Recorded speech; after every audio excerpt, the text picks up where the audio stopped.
Hello everybody, Diabetes the Second here with some Dragon Warrior Randomizer community race time.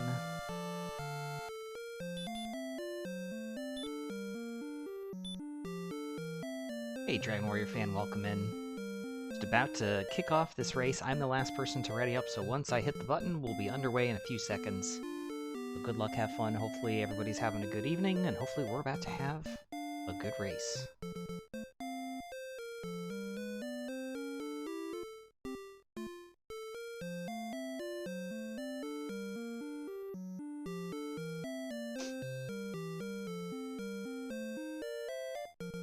Alright, 3, 2, 1, go.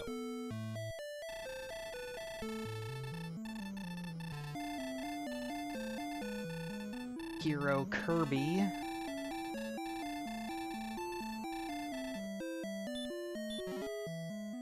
Starts off with an extra key, very nice. The token, no spells. 610 21 0.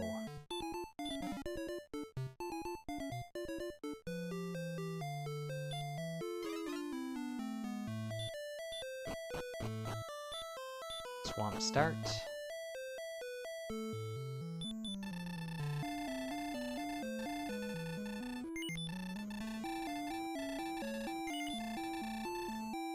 Alright, we will check the treasury here. We can also check the back. Depends on what we get. If we get another key plus gold, great.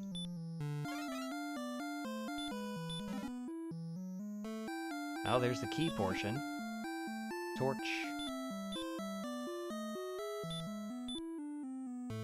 Herb.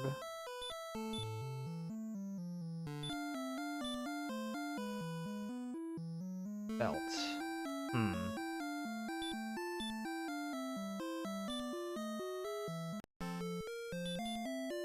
No, I can't do it that way.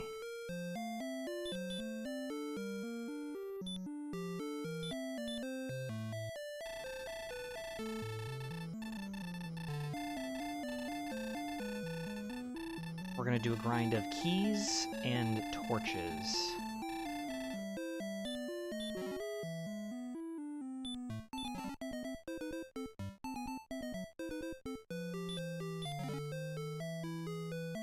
Which I think will help us a little bit more than herbs. I haven't stepped outside to see just how bad the situation is out there, but we'll see.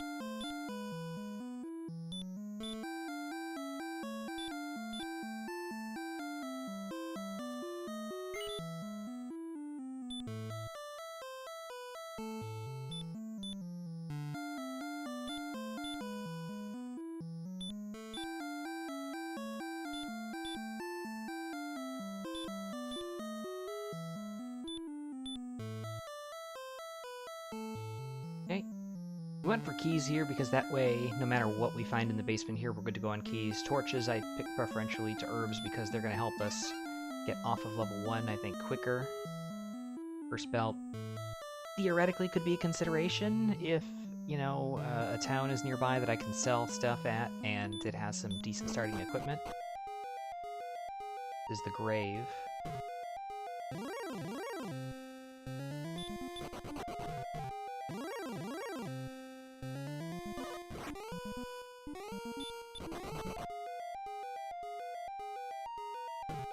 There are 3 chests here.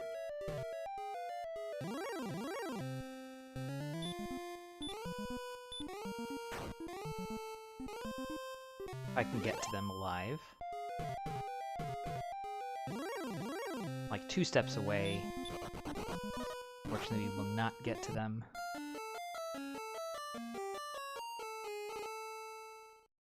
I think we're just gonna head outside.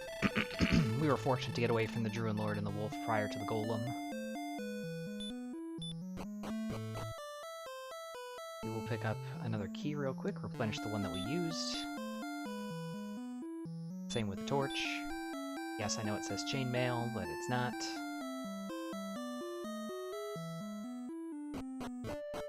Okay, this isn't too bad.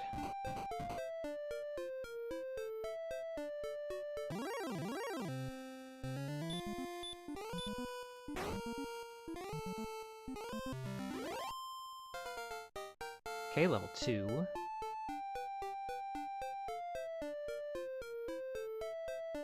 Four, 2, 5, 9 repel. Little dead end up there.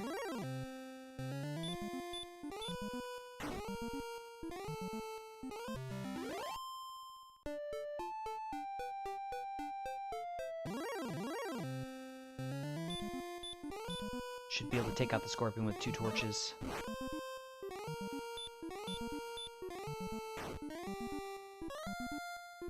Worth every bit of that 16 XP. That gets us to level 3 and a good portion of the way to level 4. 8, 5, 1, 1, return.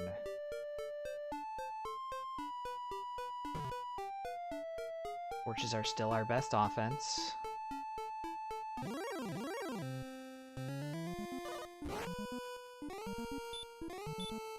Although, well, you got the herb, use it.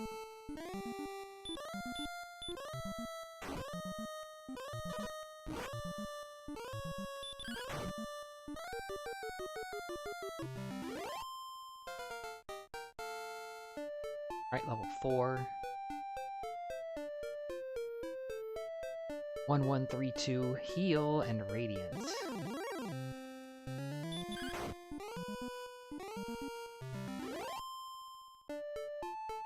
Heal's gonna open up a lot of doors for us. Fire Breath from the Ghost closes one.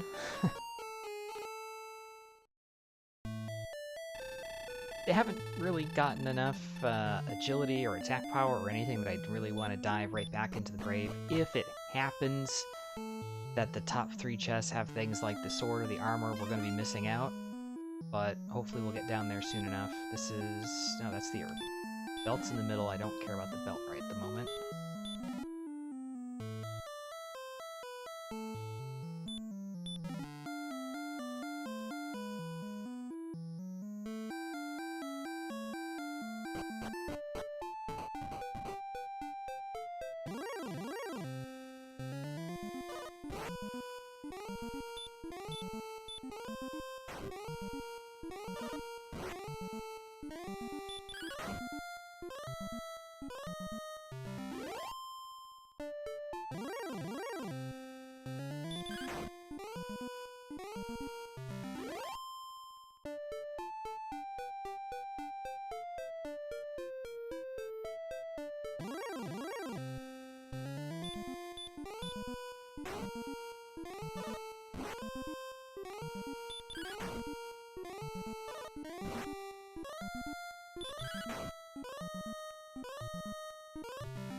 Alright, that's good for level 5 now. Good stuff. Good start here. 18 power, 18 agility, 13 MP. Good spells.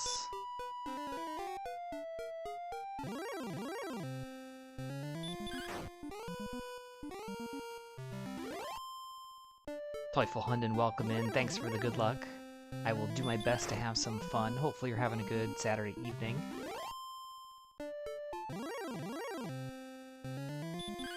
Oh, this is actually like zone 1 or 2. Interesting.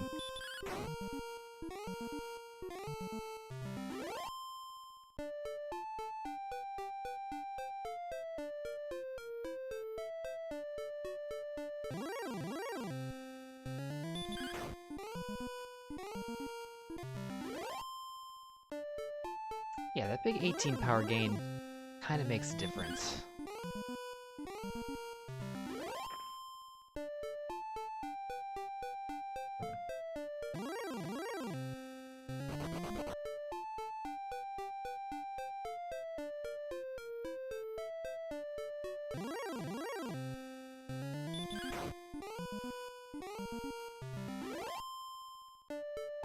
Thanks for the good luck, Dragon Warrior fan, and welcome to Quexp RPG,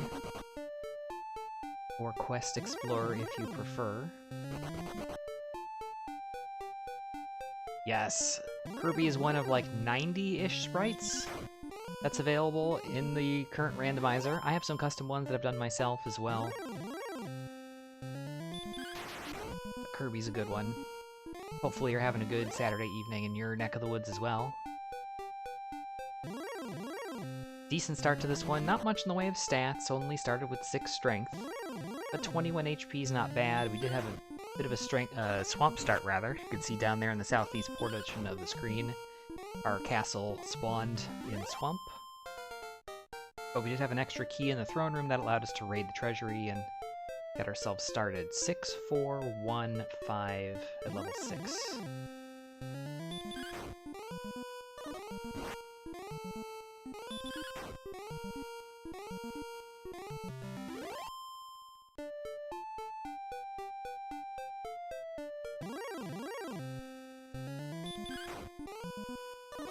Also worth checking out Quest RPG if you haven't, or you're not familiar. Been playing through the first Dragon Quest game. Switch port, that is. It's like playing Mario Kart 8 Deluxe. Nice.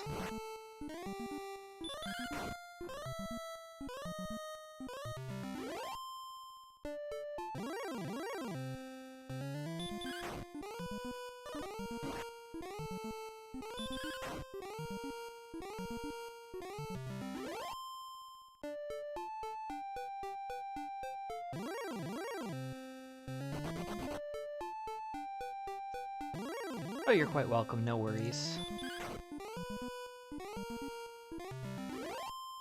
We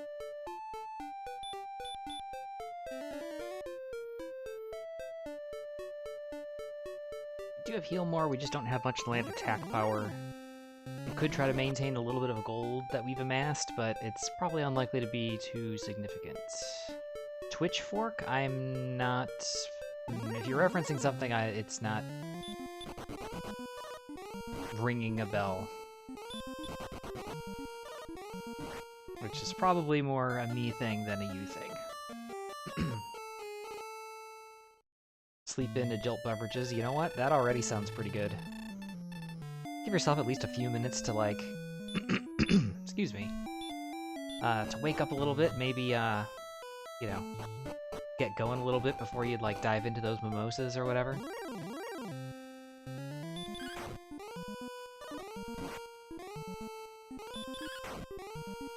Oh, I wasn't recommending for anybody in particular. I just mentioned that you were playing the Switch port. Maybe that's what I stumbled through or something. Well, Armored Knights are pretty close to home. It looks like we'll be grinding in the hills for a little longer.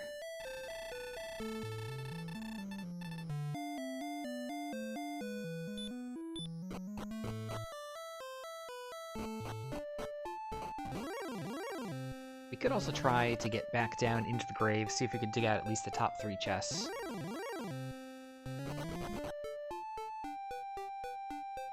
Yes, the Switch port. Sorry, I probably stumbled and slurred over it. And I promise I haven't been drinking. Clearly somebody else here has been. But I have not been, so I have no excuse.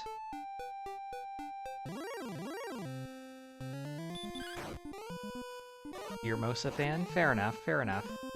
I don't know, that just doesn't sound good to me. One or the other, but mixed them all together, bleh. A little much.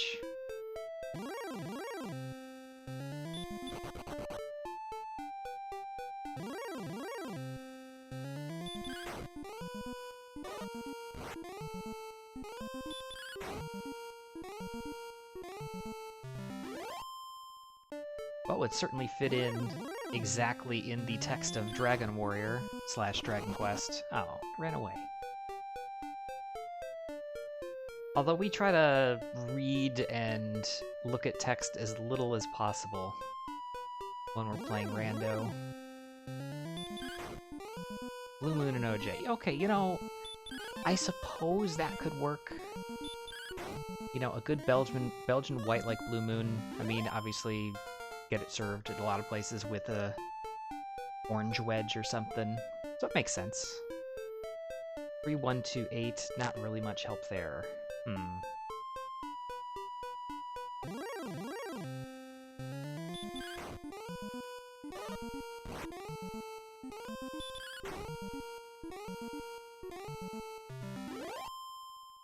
But yeah, if you have any questions along the way, please feel free.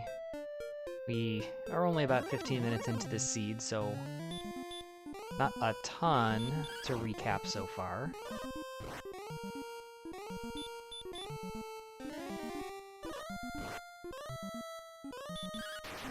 Nice crit.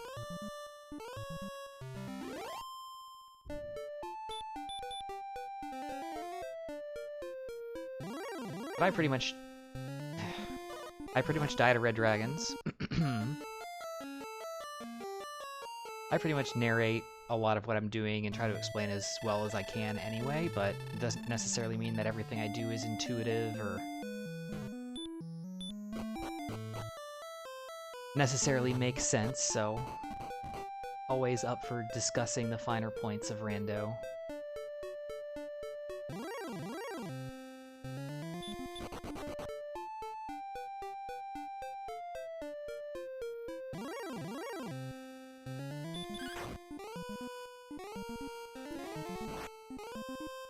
Okay, wraiths have hurt more. Good to know. Thanks, game.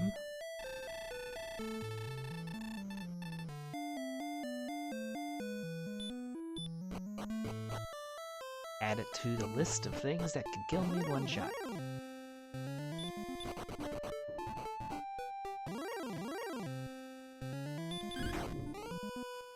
What you're expecting when you bought Dragon Quest. That's understandable. I mean, honestly, and I've never played the Switch port or the mobile port. Basically the same thing, just with a slightly different input setup. But the overworld is okay as we locate a cave down here to the southwest. The overworld sprites, I think, are awful and lazy and not very aesthetically pleasing at all. But the game overall is okay, from what I've seen.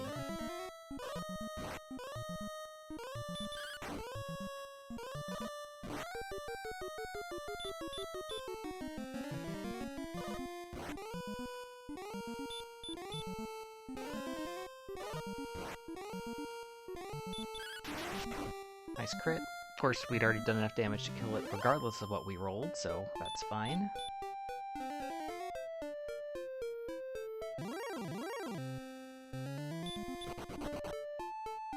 Cave.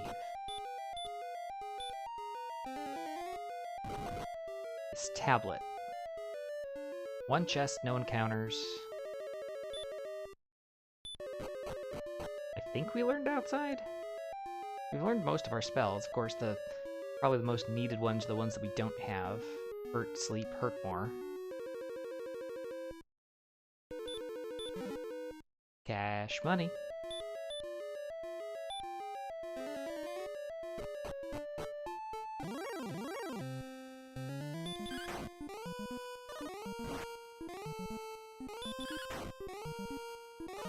After our next death, we'll probably give another look into the grave. And knowing that there are 3 easily accessible chests, the potential for 2 additional ones, and the fact that we've had access to them since basically 2 minutes in and we have not actually opened them is a little eh.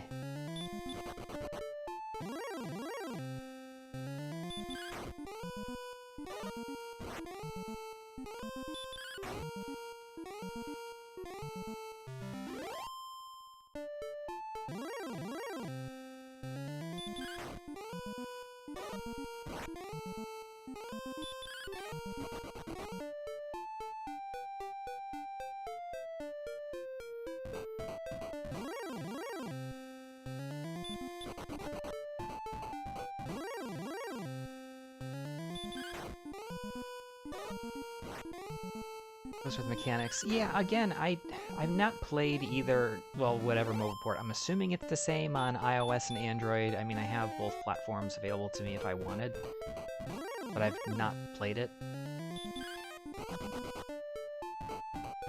But from what I've seen of other people, primarily it's the Switch port, which basically is a, you know, switchified mobile port?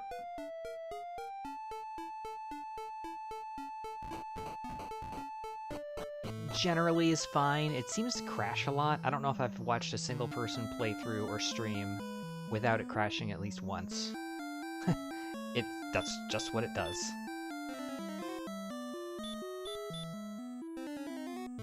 Not sure about mobile. But fortunately it has a very generous autosave, so it's not that big of a deal.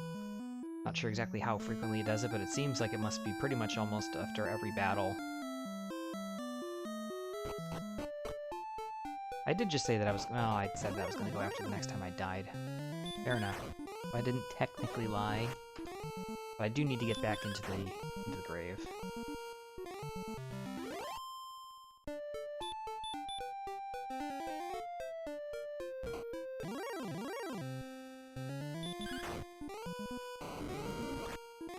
And Druids have Dragonlord Breath.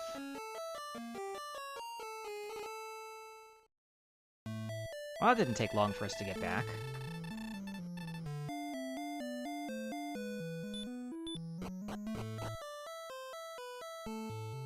No need to do the Torch Key herb pickup this time.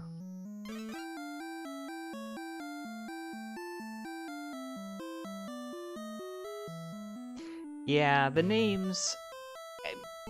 For me, these are classic. I don't mind the new names for things, and it is cool that they've... It's just, it's the world that they've kind of generated. It has a lot of those, like, puns and cute names for things, so I can't say, oh, that's terrible, that's bad. But there is something to be said about the classics, and the brutal honesty of certain spells like Hurt. No, it's not Fireball, or, you know, something like that. It's just Hurt. It's in the name. But yes, the Druids. 2, 4, 2, 6 at level 8. Again, not really helpful. Gold. Fairy Water. Gold. Okay, so there is a gold grind available.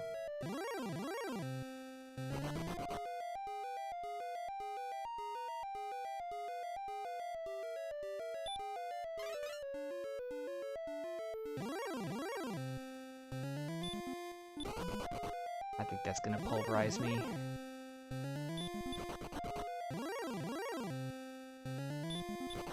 Would like to get to the bottom of the cave here. I mean, it's tough, because, I mean, it's basically been changed since the Super Famicom port. So, I mean, they've had those, well, some of those names, or some of those differences, basically since the early 90s. We just didn't really see them so much here in the States. I know some of it is just kind of like retrofitting, but I don't know. It is what it is, I guess. Different town names. Again, some of that is, I guess, trying to be truer to the originals by changing some of the names, or fixing what they probably determined were quote-unquote bad translations.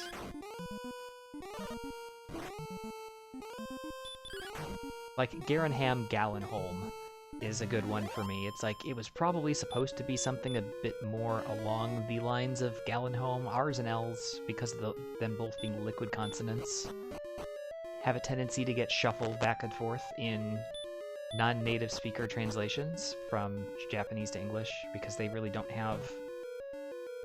From my understanding, I don't know Japanese, but from my understanding of the language construct, they don't have two separate characters, quote-unquote, for sounds that are similar to those. Whoops. Curse spell.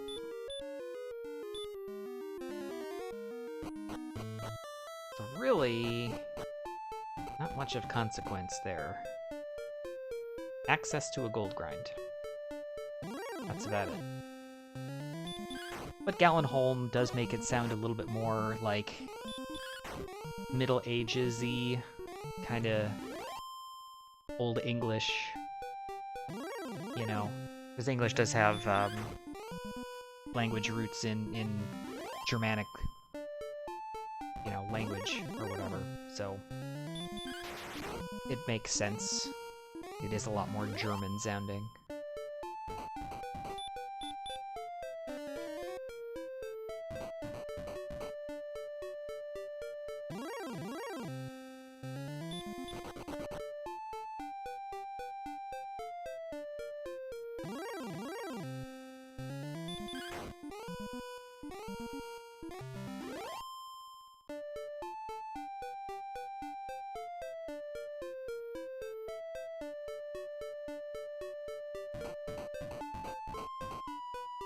Eastern edge of the map.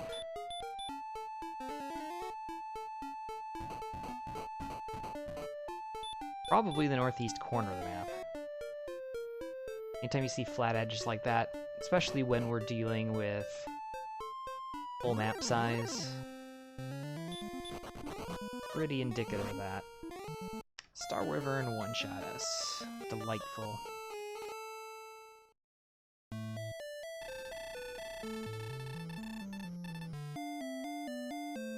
So still no towns. A little bit landlocked due to difficult enemies. The only direction we really haven't gone is kind of down here to the southeast. Ran into an armored knight earlier that sent us home quickly. Axe Knight's gonna do the same. The two options are try to brute force our way through it, find ourselves in a better zone, or sit and grind more. I don't know that I have a good grind zone, though.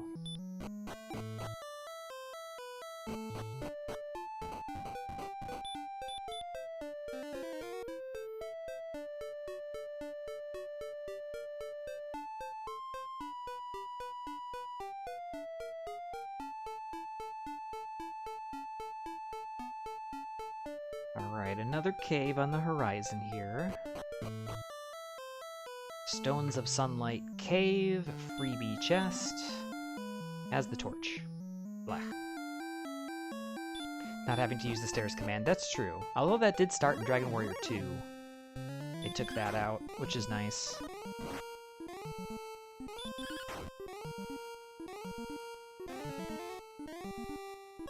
I shouldn't be fighting this guy without casting Stop Spell. Silly. Got sleep too, worth noting. That means they should be really fightable. As long as you can land a stop spell.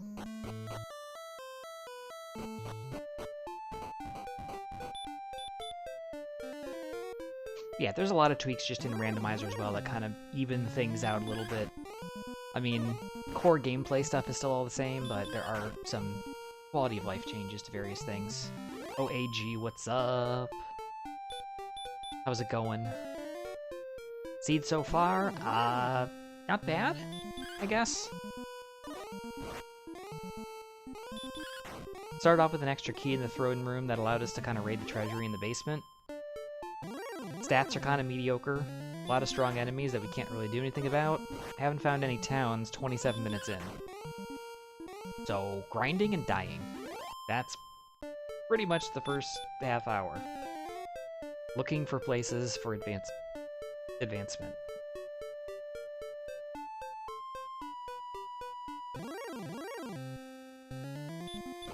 But overall, pretty standard. How you doing tonight? Hopefully you're having a good evening. OAG's been playing some, well, getting back into the streaming game, playing some Brave Fencer Musashi on ye olde nice TM RPG tour.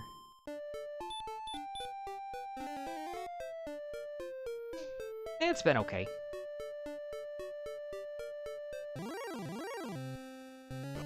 It's one of those seeds that, like, we have easy progress through very, like, garbage enemies. It's just slow progress. So it's either try to push out and explore further and risk dying all over the place, or sit at home and, you know, take out easy stuff. Put up 13 Sentinels. Nice.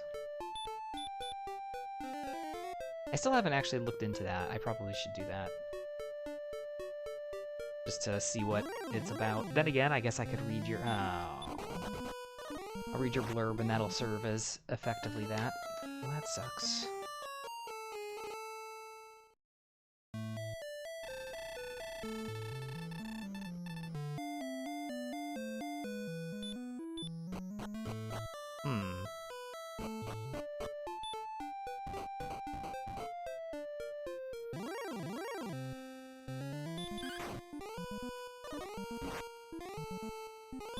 Gotcha. I don't know. The visual novel stuff probably wouldn't appeal to me for my playing, but the RTS stuff might be okay. I'll probably watch a video of it and see if it's appealing or not, type of thing. Goodness, goodness, goodness, goodness.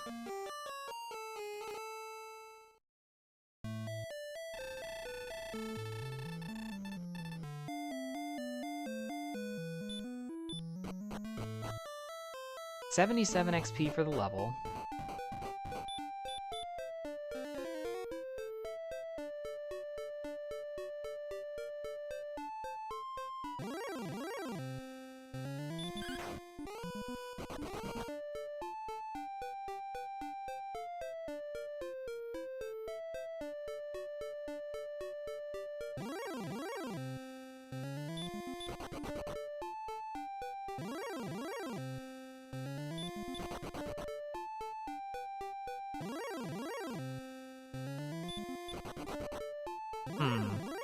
That is a suspiciously shaped form of land, is it not?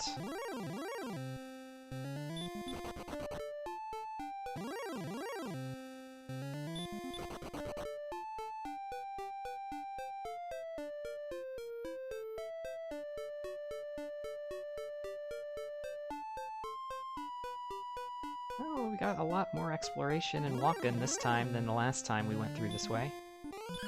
Yeah, we can go. Yep, we got our Kirby hero in this one. Ooh. Strong boy.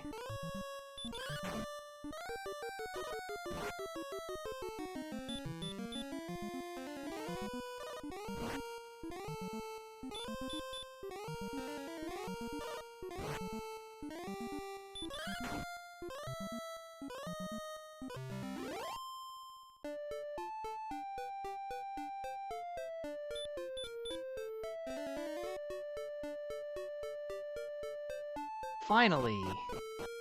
A town, and it is Cantlin. It gives us our best opportunity to have all the stuff we want to buy. That's not very good. Hand axe, broadsword, large shield.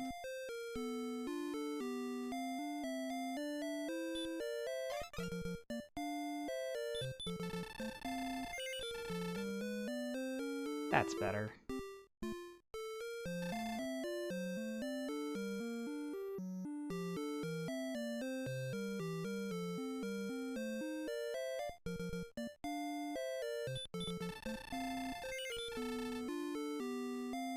And there's the flame sword.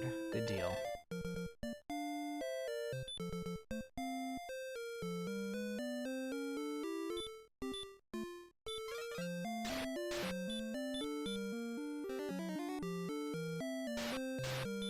Hey O'Malley, welcome in.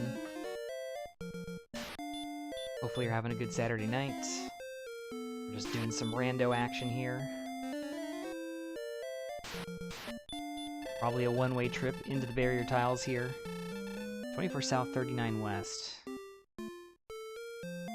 I don't think that's going to be on the Prime Continent. Or if it is, it's going to be past the Stones Cave. Not near the Tablet Cave. Hey, Tanuki Monster, welcome in as well. Hello.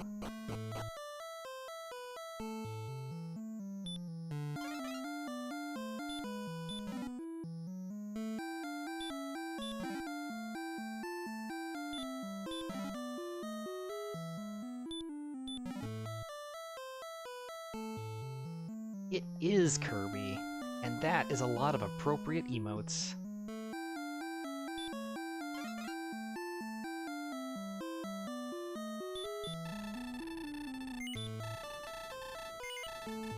Alright, so 7 chests in the count.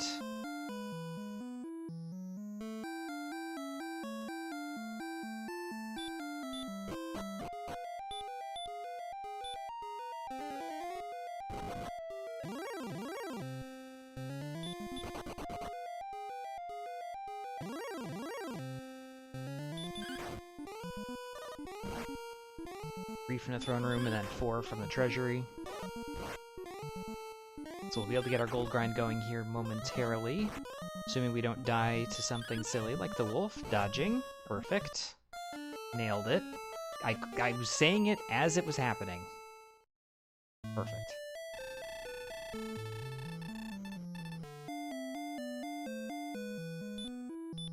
That's a my B moment.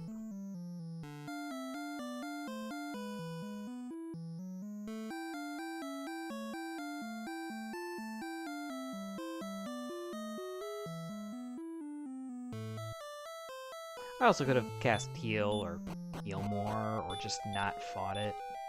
It was gonna give me level 9, so I figured it was worth taking.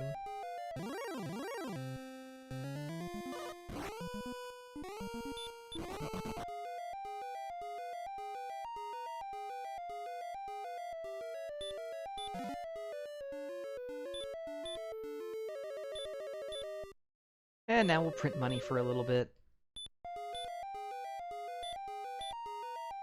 So we saw Flame Sword, Full Plate, Silver Shield, and Cantlin. That's what we're gonna go for.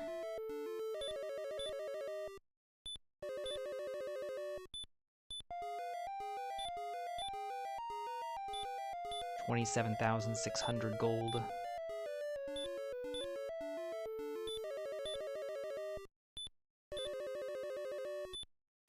Apparently so, both of you guys. Yeah. I wanted the wolf. I willed it into being. And then I, apparently, behind my information screen, decided I would kill myself in the battle.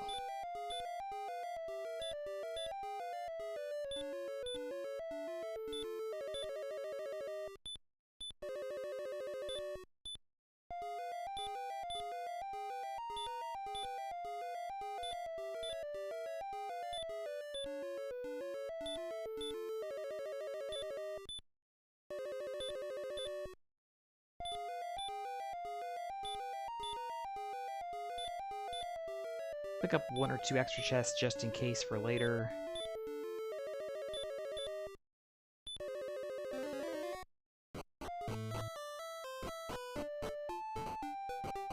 I wish I had the IRL strat for that. That would be pretty darn good.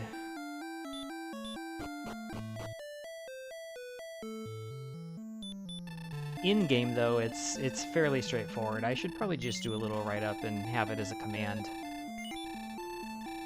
Basically, the way the game is programmed, there's basically a memory array of chess. And it has 8 that it keeps in memory. Which is fine, because there aren't any locations that have more than 7 chests. Charlock being the place that has 7. The problem comes in is that array resets only when you go to the overworld.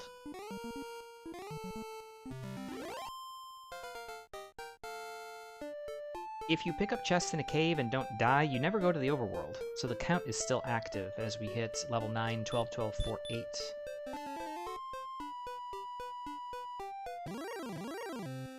Uh-oh.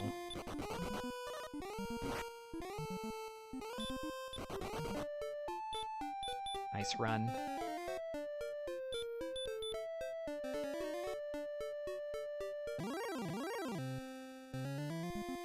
Well, we got 2 more steps before we ran into another armored knight.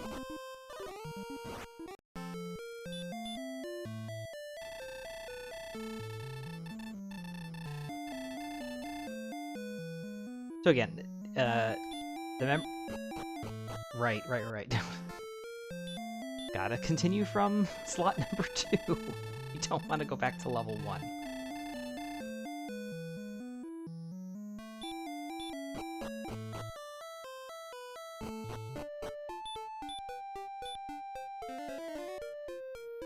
So the array has 8. Each time you pick up a chest, basically it counts the chest as opened, and that's what makes the chest disappear after you pick it up. It resets whenever you go to the overworld. If you die in a cave, Or, as is the case in Randomizer, if you have a connectivity between places that has more than 8 chests, the 9th and any subsequent chests basically don't get added to that array because there isn't room for them.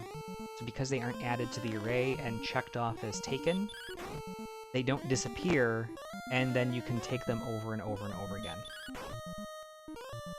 As far as I'm aware, that's an NES only thing, and that is also something you can only do for gold in the vanilla game. Because the 4 chests that are in the castle are all gold chests. So whereas in Randomizer, it could be cursed belts, it could be torches, fairy waters, you know, anything else, it's a little different.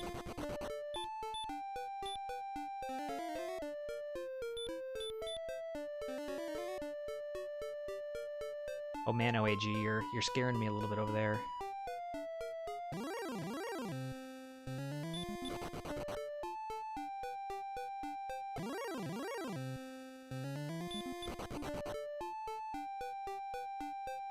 Not sure exactly what the boundary is for this zone that includes Armored Knights. Perhaps I should stay a little bit further to the west before coming down.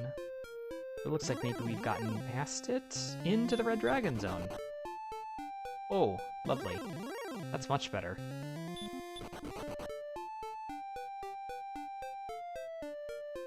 It's through here. Yes. And Cantlin. Good stuff. Nothing I don't think we need to pick up in the top store.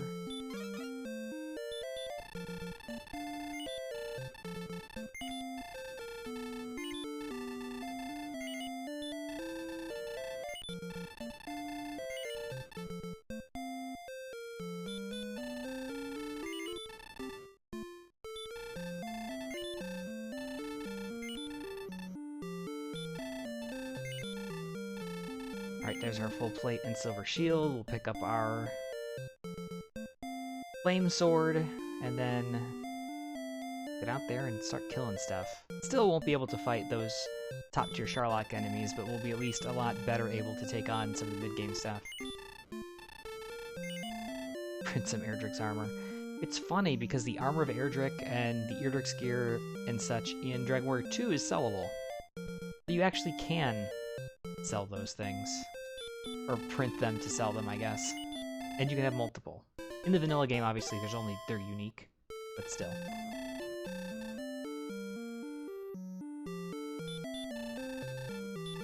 Print more princesses. There has been some chatter about having the princess be in a chest.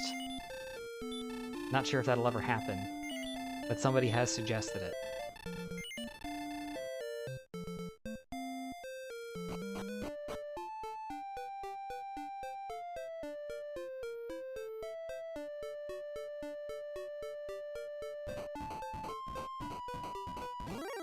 Another town.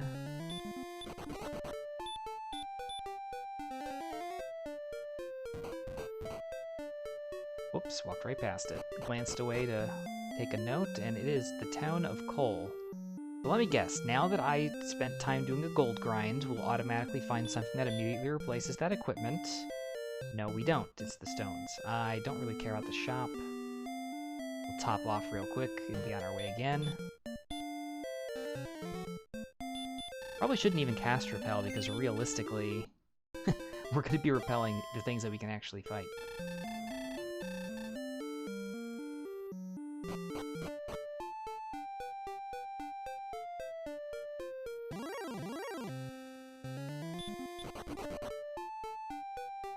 Another town here on this eastern continent is Breck. Cool. We'll just leave. Could I theoretically fight a wizard? It does too much damage and we don't have enough HP.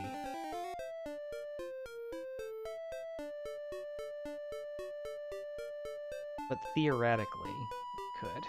At the next level, we might be able to. We could also probably count out the coordinates next time we die as well.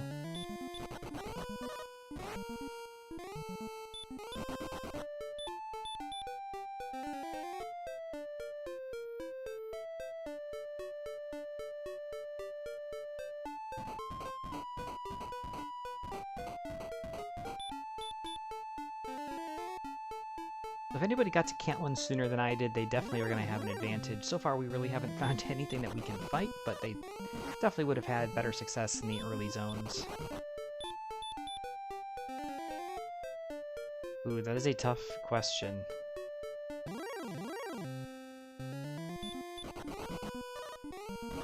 I don't know, herbs are pretty important.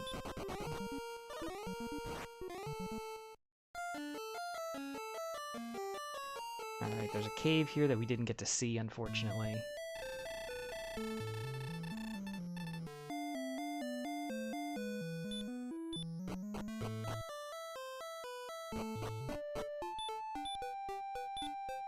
That's literally not what I wanted to cast.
Nice.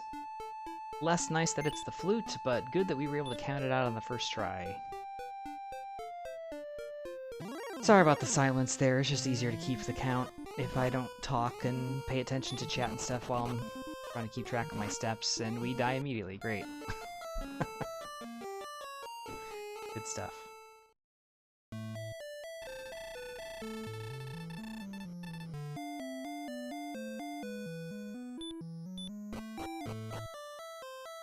Man, we picked up all this equipment and we, like, can't fight anything.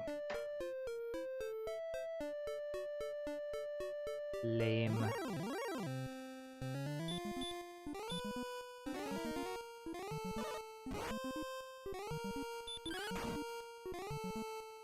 What did I miss here?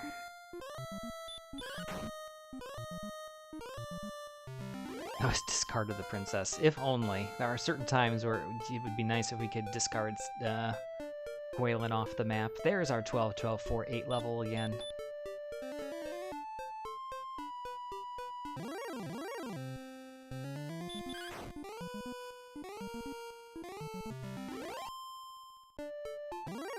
Yep, there's that sprite sheet of the various heroes. Again, it's not updated for 3.0 yet. I need to sit down and do that.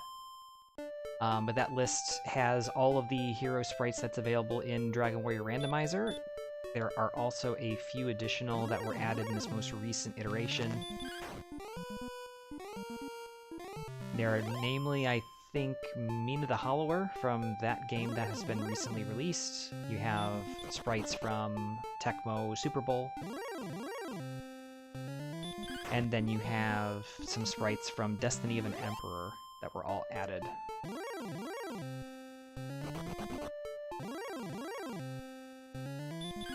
If you want to make a sprite for Waddle Dee, that has all the necessary components, then by all means, as we get nearly max roll hurt moored by the Wraith. How many times am I gonna ding 9? We did get level 9 like 5 times, didn't we? We kept dying on our way to Cantlin, so I just stopped fighting stuff because it wasn't worth it.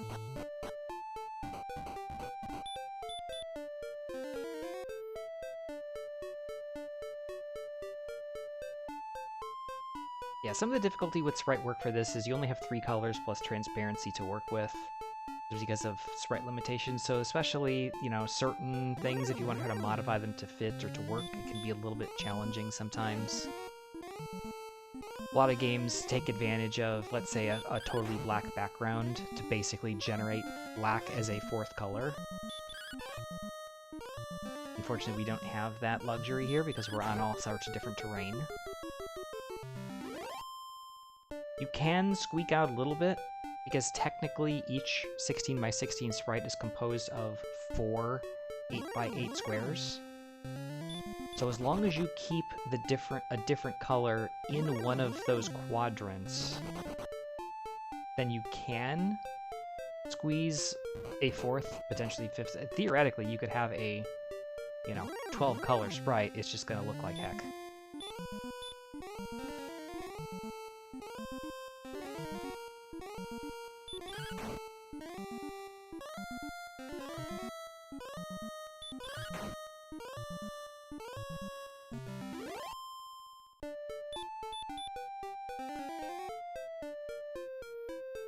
But again, with some of the custom stuff that I do try to do some things like that. A lot of it is mostly... we can't do anything with this.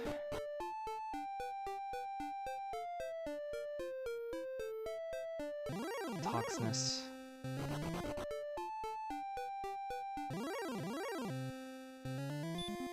Can't do anything with you. Yes, so... because these enemy sprite, like those aren't, I mean, they are sprites by definition, but they're composed of little 8x8 blocks. They have a lot more flexibility. For NPCs, you basically have 4 palette sets that you can work with at any given time. Basically, you have the hero set, which is normally blue and white, which also overlays, or overlaps with a few of the townsfolk. You have the merchant set, which is green, flesh, and yellow. You have the old man set, which is gray and white, and then you have the like the knight set, which is brown and white.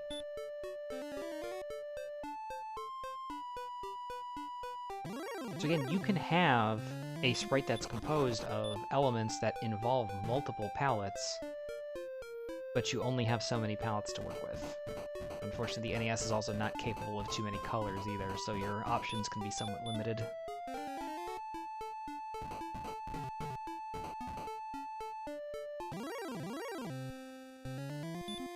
Jeez, the number of armored knights and other Sharlike enemies is just ridiculous on this overworld.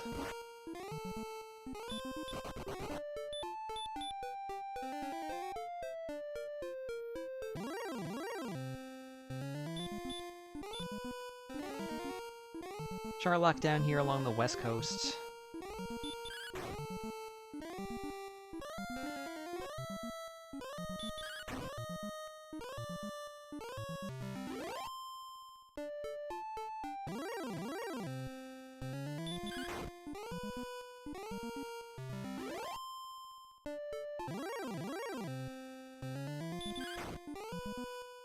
Titanium white.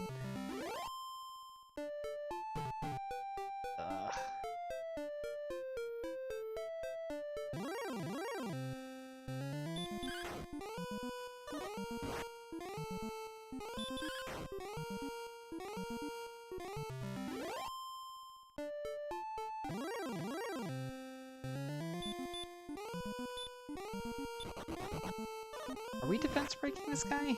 We are, so we can fight this. Or we could just crit it, that works too. Wasn't expecting that, but I will take it. I don't think I'm breaking the Demon Knight.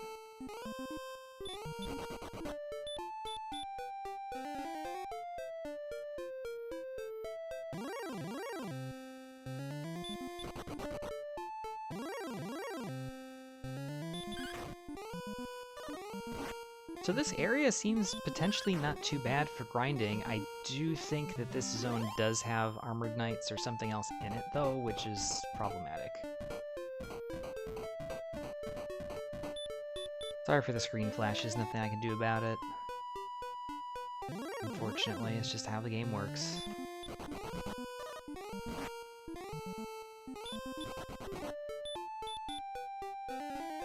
Just about out of MP. Well, we have a town, and a cave, and it's guaranteed to be a healing town.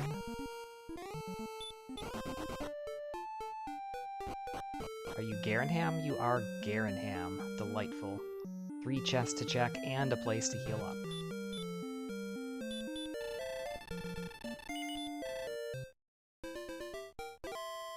Bob Ross Twitch stream. You know, I've never actually sat and watched one of the Twitch streams. I do remember, not watching, but seeing, like, Joy of... What is it? It's Joy of Paint? Joy of Painting. I think it's Joy of Painting. When I was much younger. On our local PBS affiliate back in the day. Silver harp, gold, and an empty chest. That would have been an herb. That's quest item number... That's our 3rd quest item, actually. We haven't found the staff turn-in yet. But we did just find the jerk. Is this the staff cave turn-in? So did we just waste a key? It's not. Mountain cave or swamp? Mountain.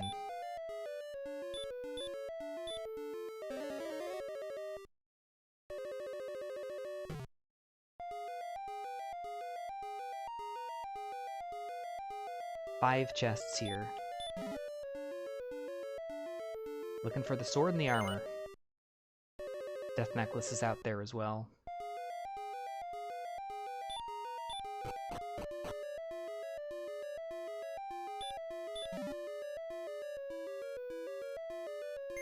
Another cursed belt. Ooh, I actually haven't been counting those. Is that 2 or 3? Placement key. Dragon scale. Actually, I don't think I have one yet.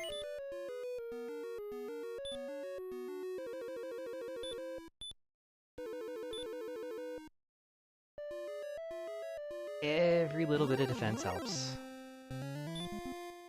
We don't have the flute. No, we do have the flute. We found the flute on the overworld. That was risky.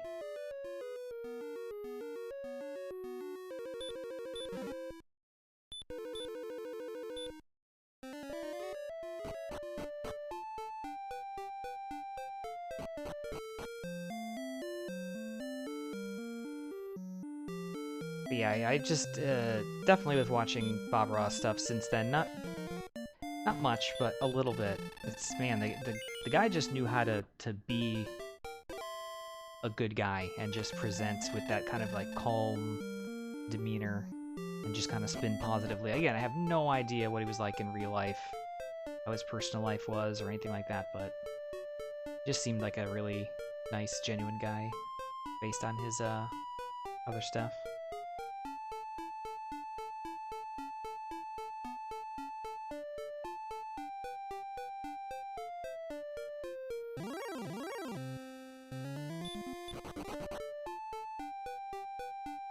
Casually running from red dragons like it's no big deal. So that cave that we saw is likely to be either the staff cave or probably more likely the swamp cave.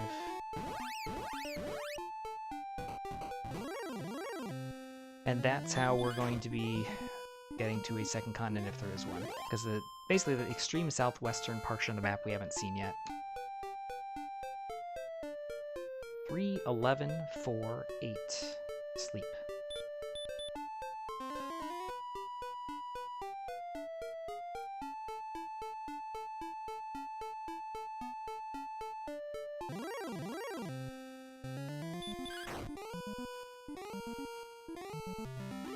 Documentary on Netflix that tells some sad backs. Interesting. I mean, like I said, Gosh, it's just me, I think, but I've never been someone that follows along too closely or, like, at all with the goings-on of people that aren't people that I know personally.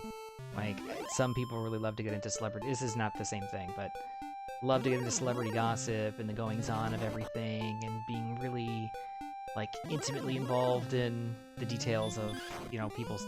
That's not, like, me at all.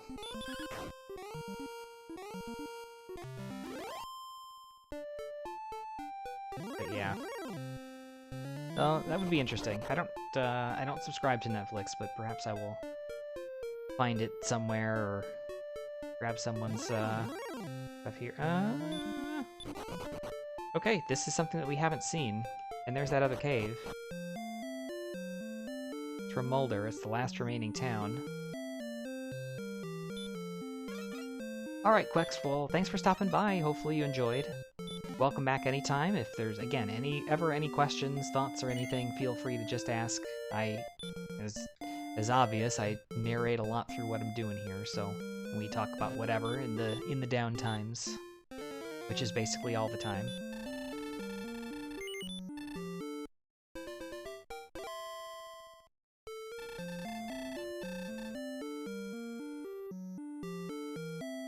But enjoy your evening. So are these both ends of Swamp Cave, or is one of these going to... Well, let's just do this. Swamp North. Mostly I'll just cast outside. That'll tell me the answer.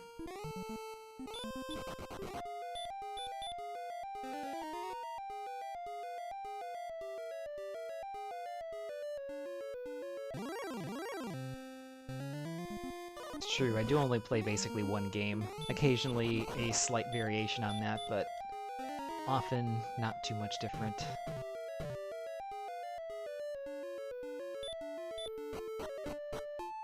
Okay, so we don't care what's on this continent at all. That other cave is our staff turn-in.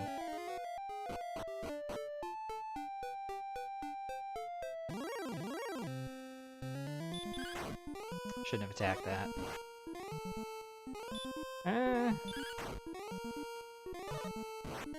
I mean, when we roll like that, and he rolls like that, and of course he dodged, because of course he did.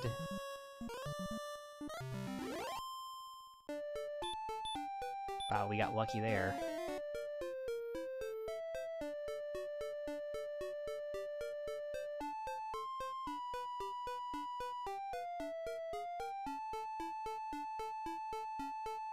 Wow, we have to backtrack quite a bit to get there. Right, we have to go south of Kentland. Interesting map.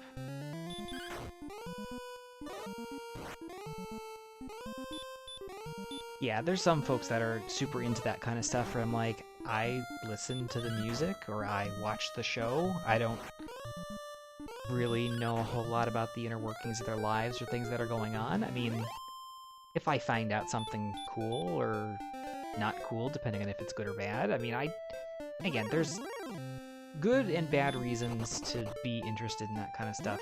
For me, it's superfluous and doesn't really matter in my everyday life, so I don't really care. But I could definitely understand certain people having interest, A, and wanting to be conscious, B, about certain things. Like, if you think somebody is like a really bad person because of, you know, personal stances that they take outside of their work, I guess that's understandable, or whatever. Or you like somebody because they do advocate things, or whatever. Also, you know, whatever. For me, I'm like, if I just watch the thing, or listen to the thing, or take whatever the thing is at face value for the most part, personally. But that's me.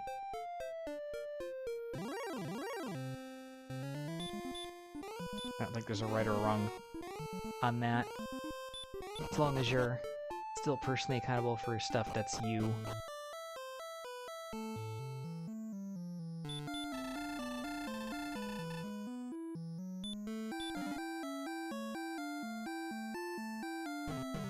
Alright, there's our Staff of Rain. The Jerk Cave is a long hike back.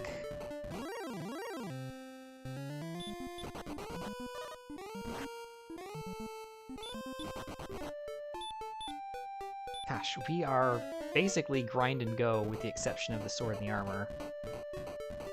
Oops, this is not the right way. With 40-something HP.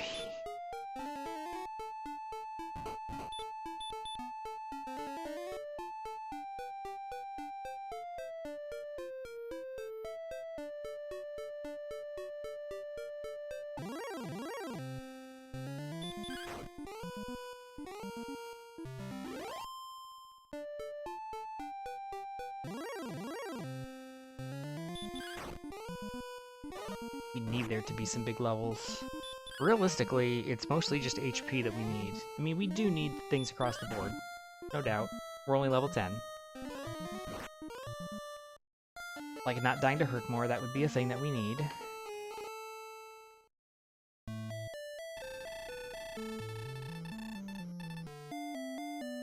Also, having the Sword of the Armor would be helpful. At this point, the only thing we have to check outside of Charlock is Hawksness, which with 44 HP and no hurt more.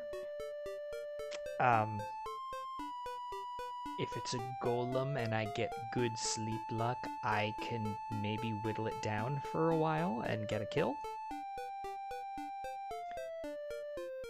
And I guess if it's something that I can put to sleep like a stone man or a green dragon. But if it's a red dragon, an armored knight, probably a blue dragon,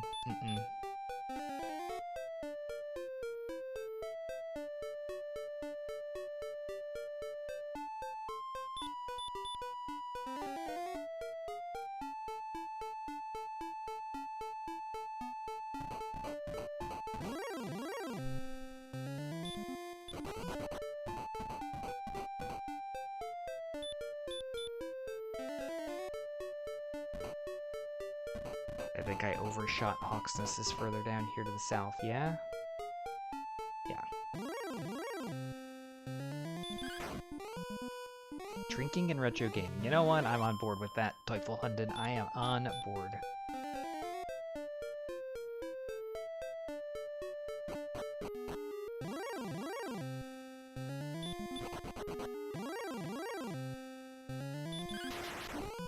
Nice crit. Could have saved that for the spike tile, but okay.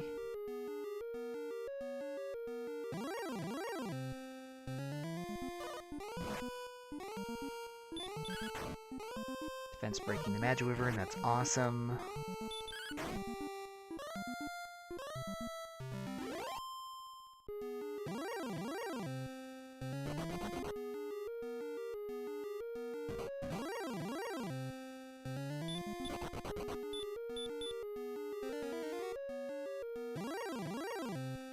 Stone Man, okay, we could do this. We don't have a lot of MP. If he wakes up a lot, that's a problem. But we've got... I mean, we have 5 heal mores, we're going to be spending some in sleeps, so we probably have 4 heal mores, or we could be casting heal, like right now.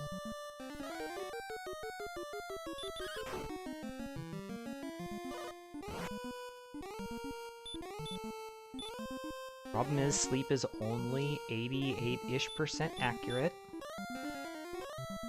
So it's better if he just stays asleep.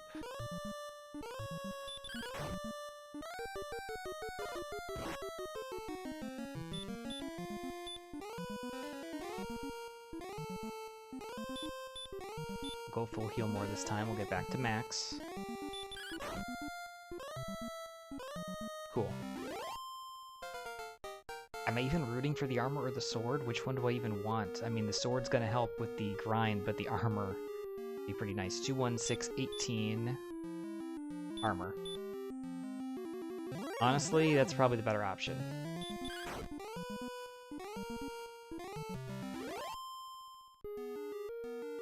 Because that is going to make Sherlock a lot easier.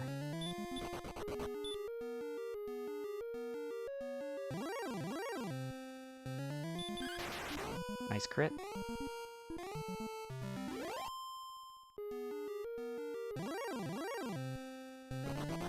Problem with potentially trying to grind here is the Stone Man kind of sucks as a grind tile. It's probably the least worthwhile one. I mean, we could put it to sleep, but it just takes a lot of time. We could try the Swamp tile. Of course, that's in a little bit of a different spot. It is close to town, though. Grinding the Magiwyverns here is not great because we can't cast Repel, otherwise we get rid of them. Which means we're stuck with all the garbage. Get this mana Pamplemousse and an NES controller. Stat! It's funny, I actually use a DualShock 4. I haven't picked up an NES controller in probably 25 years.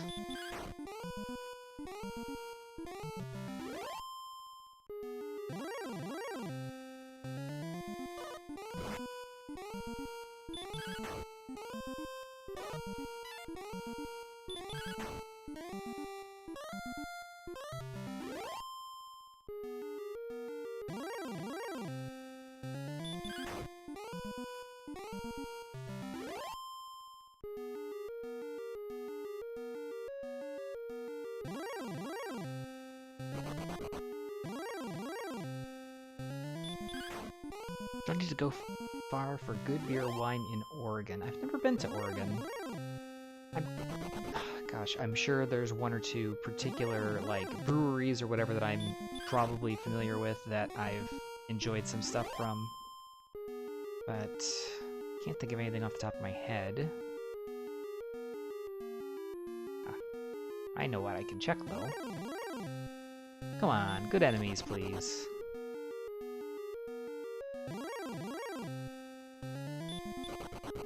The Drakey is not a good enemy.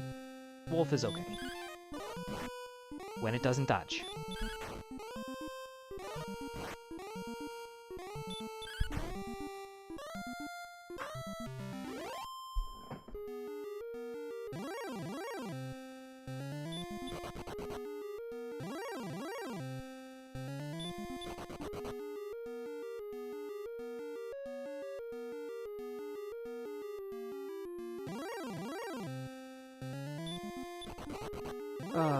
This zone is terrible.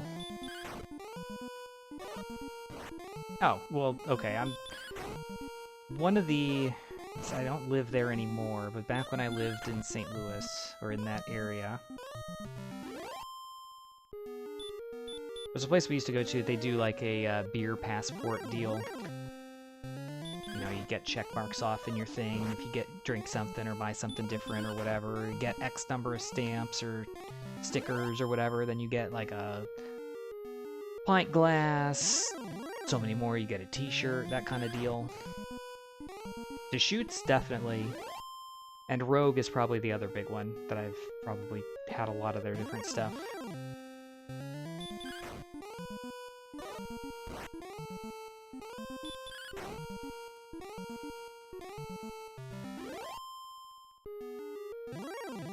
Not really a wine drinker though, so I can't really comment on those. Yeah, it's kind of understandable. I mean, if you're going for craft beers, but halfway across the country, as we learned that wolves have Dragonlord breath, which we have had no idea of the entire seed.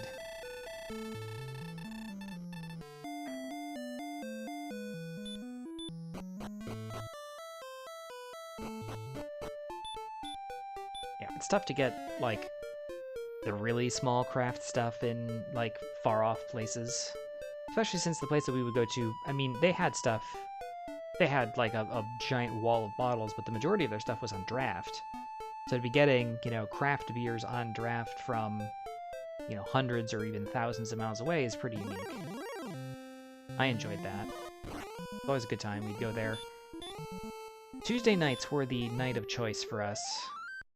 Tuesday nights, probably because it's a slow night, drum up some business, half off, half the taps. So, you know, again, a few years ago now at this point, but picking up a decent number of those beers for $3 to $4, pretty good. Pretty good.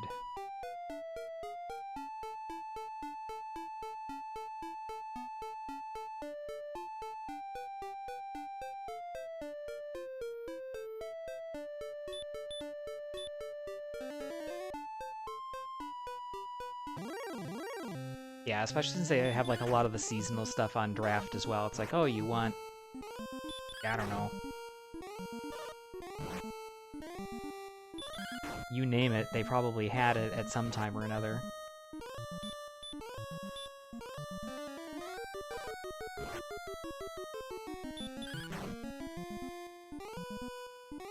That was the thing, it's like I rarely, unless they were just trying to dump the last, like, half dozen bottles of something that they had, I always would just get whatever's on draft, because it just made more sense. It was more what I was interested in getting anyway. It was very rare that I picked up anything in bottles there.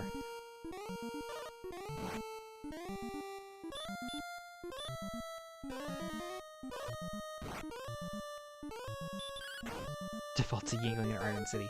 Yingling is a funny one because I went to school on the East Coast. So we had Yingling there when I was in college. And then when I went home, I was like, oh yeah, let's get some Yingling. I told my friends about it or whatever, and we couldn't get it because we live in Ohio. And at the time, Yingling was not distributed in Ohio, but obviously it does distribute in Pennsylvania. We drove to Pennsylvania. We drove specifically to Erie, PA to buy Yingling, and then drove it back to drink it. It was great.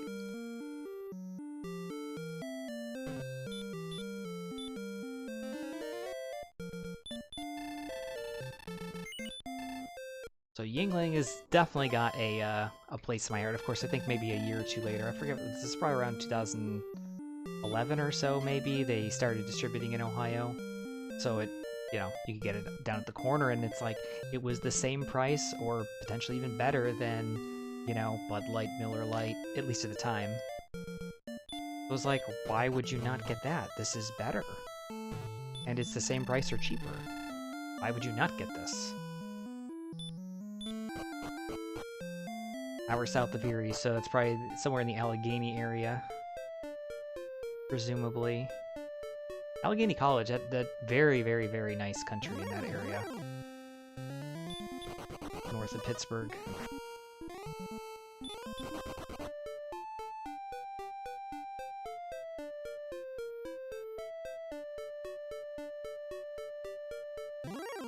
Grove City, PA, I'm not familiar with. There is a Grove City, Ohio I'm familiar with. That's relatively close to Columbus, if I remember correctly, but not familiar.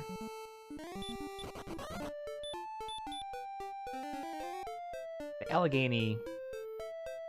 Actually, is this town actually called Allegheny? It's Allegheny College, but I would have to look at a map.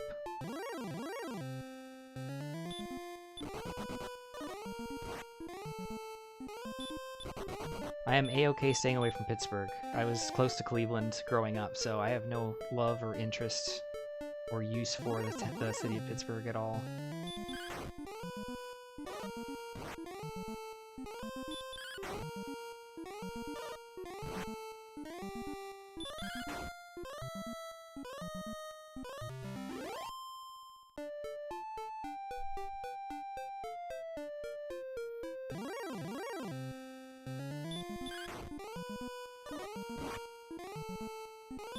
I should not have attacked. I need to flute first.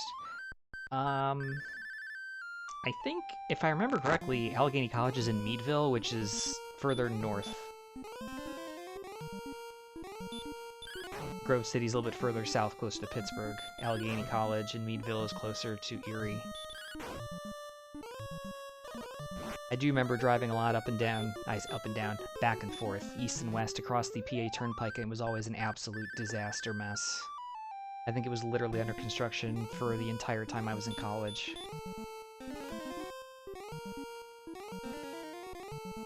Ugh.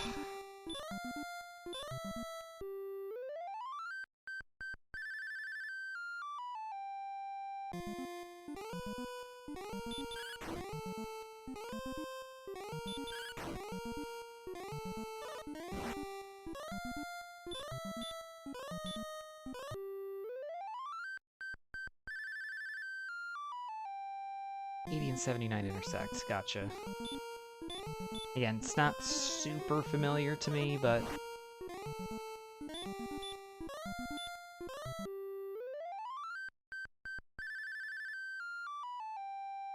mean, 79's the highway that connects Erie and Pittsburgh, so makes sense that would be kind of in between. Oh my god, this encounter.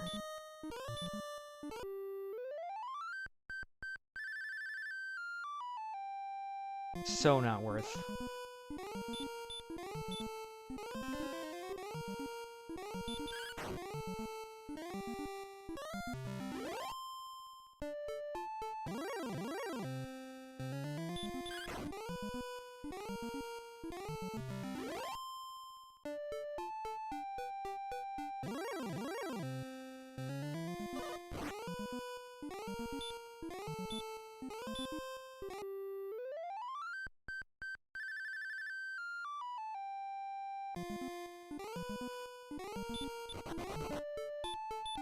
Not after the back attack. Although this not an unreasonable grind. The heal more is really annoying. We don't really have quite enough attack power to really justify that as a grind choice, but possible. Aiming to get back to Vermulder in the Swamp Cave.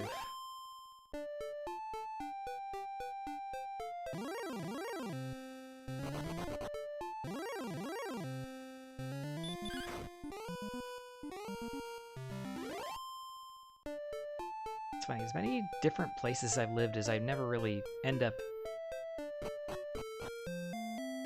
trying that much of the local stuff. It's really something I enjoy doing, it's just don't have the opportunity or the timing to do it usually. Or the money, frankly.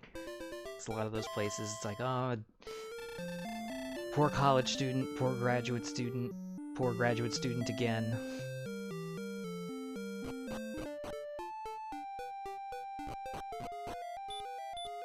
Alright, back into the Swamp Cave.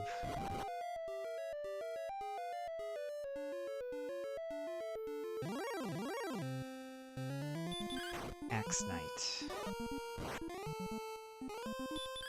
No heal more, not defense broken. But I think still a viable grind here.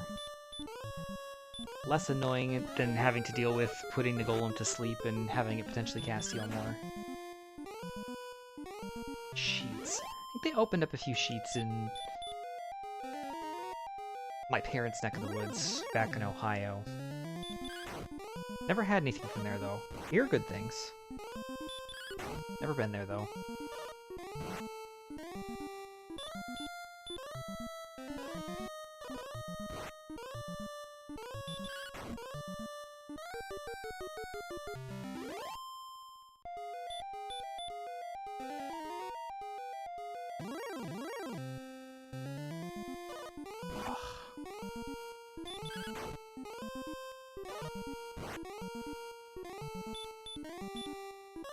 Alternatively, we could try to dive Charlock and pick up Erdrick Sword to help with the grind. Extra 12 attack power definitely would help. I'm not sure if it's worth the time investment to do so, though, because there's pretty decent odds that we'll end up picking up Hurtmore relatively soon. And if we do, then we're not going to be sword swinging anything anyway.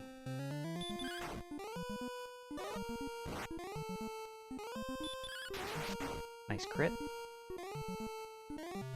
That's level 13. Hoping for Hurtmore. Some HP would be nice too. We're only at 60. 1, 2, 10, 5, and there's our Hurtmore.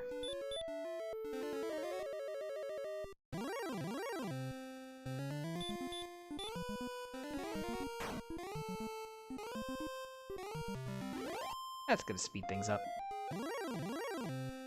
Drive down and get fireworks. Yeah, gosh, that's another thing that reminds me of being a kid. Definitely illegal in my neck of the woods. Probably was legal in PA at the time, maybe? I don't know. We used to vacation down in the Carolinas, and we would usually... My parents and the other family that we would go with, dads would be all excited on the way out of town, coming back home to get a big box of something and split it. Then we'd have it for 4th of July the following summer.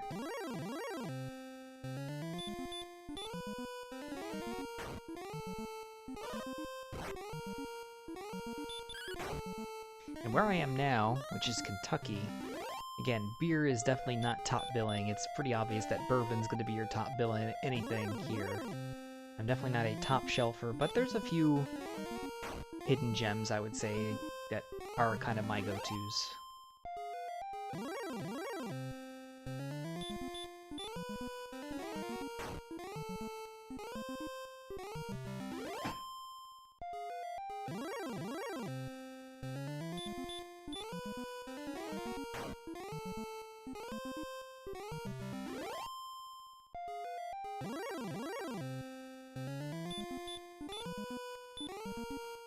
Oh, I'm out of MP. I was not paying attention.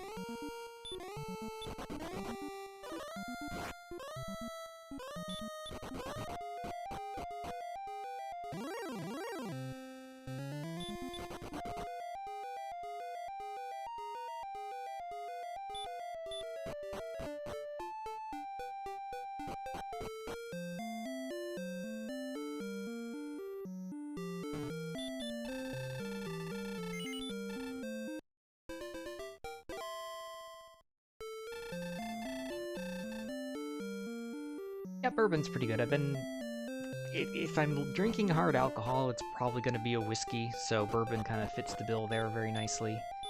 And being where I am, it makes sense to go for bourbon.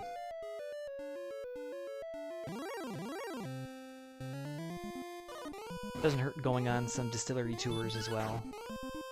It's a good fun time. Some of them have gotten a little pricey, I will say, though.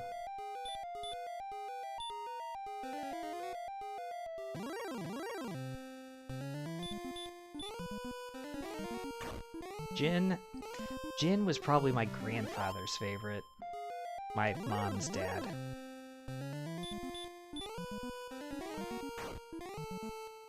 I can't say I ever really liked it that much. Not really a vodka drinker either, which doesn't make any sense because it's nothing. It's like ethanol. It's the same as drinking the hand sanitizer. There's not much to it.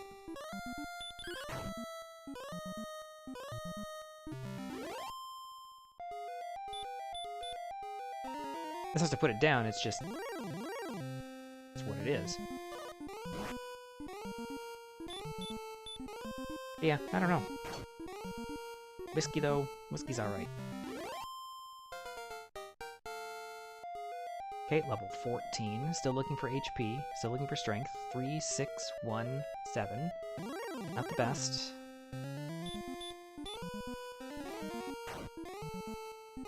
But passable enough.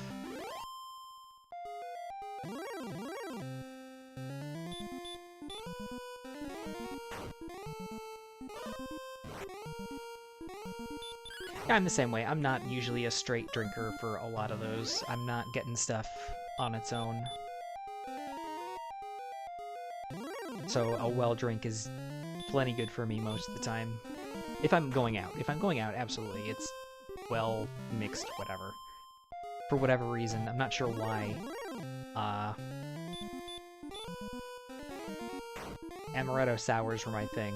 Like, what are you, like 100? Like, shouldn't you be smoking like a extra long cigarette, peering over your bifocals or whatever as you're playing bridge with your friends? But they were super tasty. I agree with you 100%.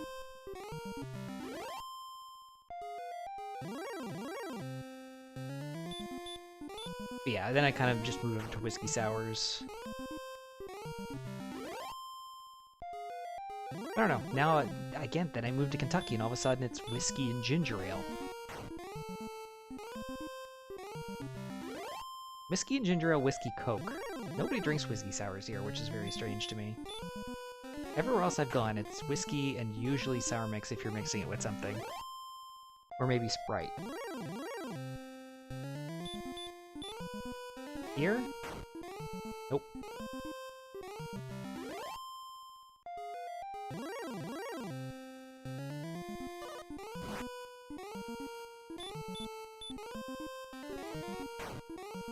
The amaretto sour, yeah, I feel like I ordered that at an event once, and the guy looked at me like, Okay.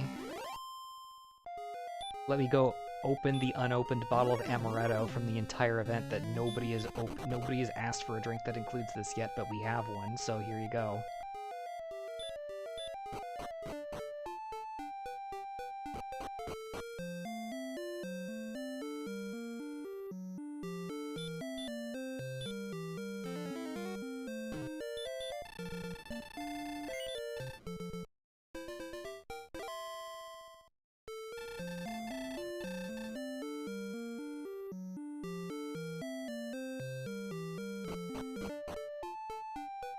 Wrong way.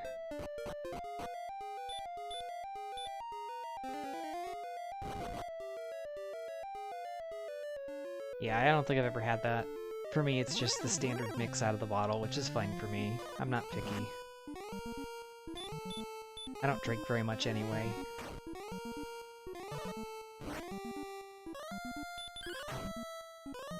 Mules are alright.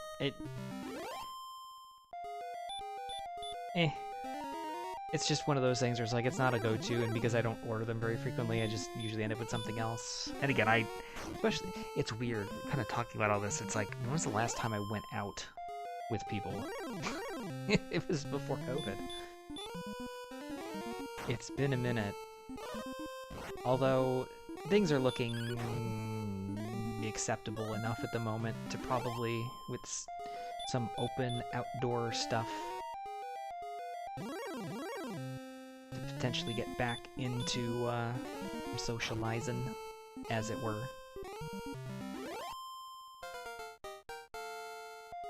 Alright, level 15. 4, 0, 14, and 1.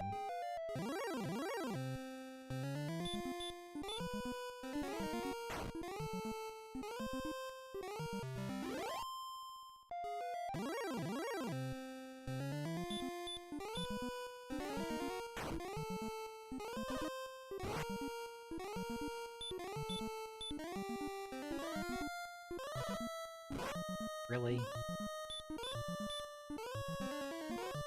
Still not there on the strength, still HP in the 80s.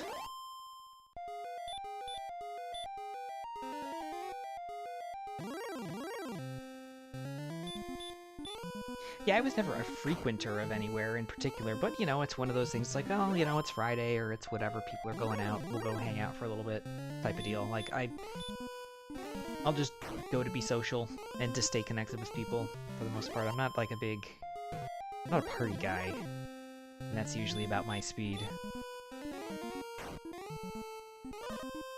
But yeah, COVID has changed the game entirely.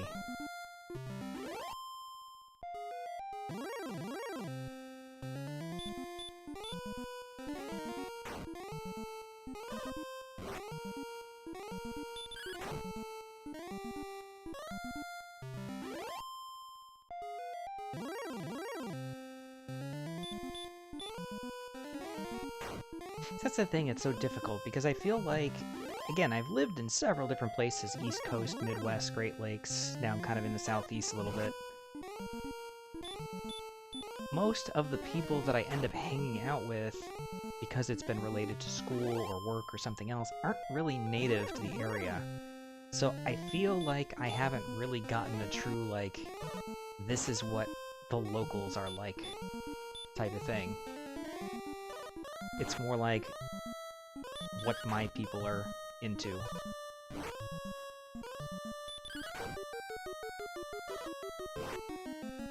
So I guess I don't really have a good finger on the pulse of exactly,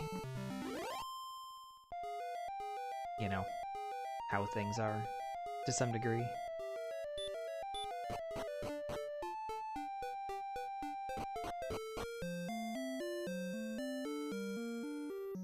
That's true. Buffalo is a bit of a different animal.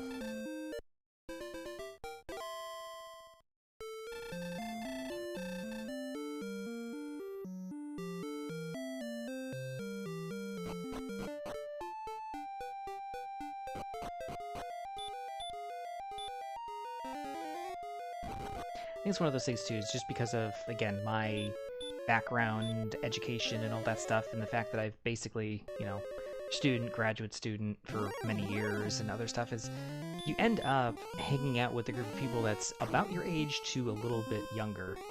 And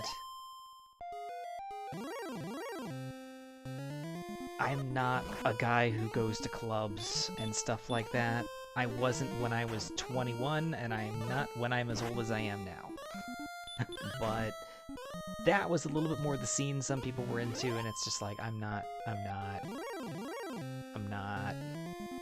going to college bars was a thing when I was like 23, not a thing when I'm in my 30s. I'm out. I don't need the neon lights. I don't need the bass of the music changing my heart rhythm.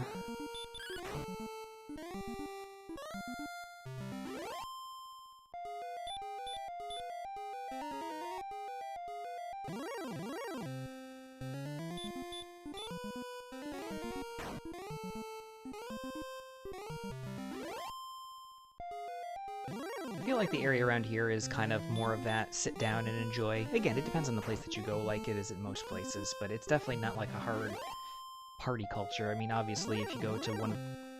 I'm sort of near-ish one of the big universities in the state. I mean, it's not like down the street or anything. It's dozens of miles away, but still. I mean, obviously, you're going to get a different scene at a bar near a college than you are just out the community or in town versus out in the suburbs or something, but yep. 3311. Still need HP, still need strength.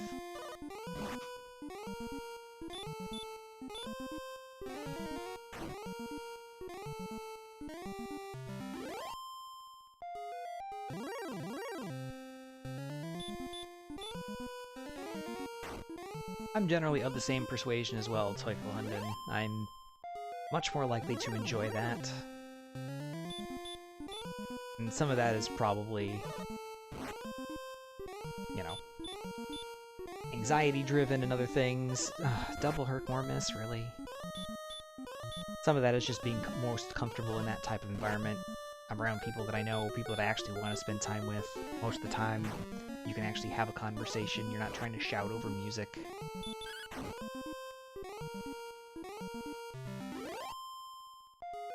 You can have a little bit more fun. And adapt a little bit quicker if you're in that type of group.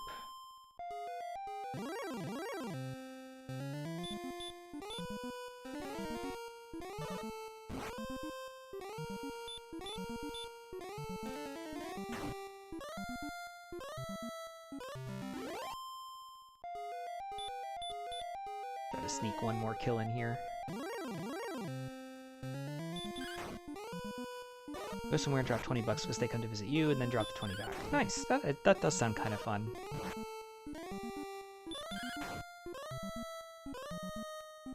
Goodwill. Get you into some new or different places too, which is always a good thing. That, again, it's funny. I feel like I don't take advantage of that a lot. Again, a different concept or whatever, but similar idea. It's just taking advantage of the local places. Like, I like to try different things and new stuff and all that, whatever, but at the same time, I also find myself a lot of times drifting right back into the same habits, patterns, and routines. Just depends on everything that's going on, I guess. I think especially over the last 2+ years with COVID, everything has kind of gone back to the comfort zone. Keep that bubble nice and tight.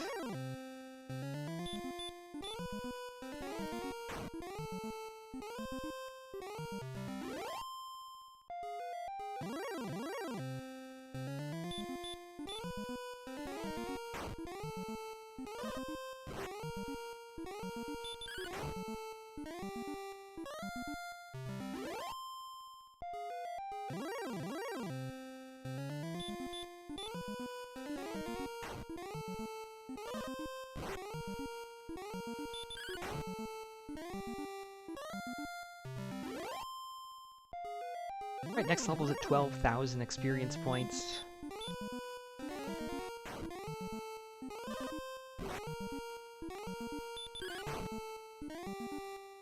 slowly but surely making our way. Oops.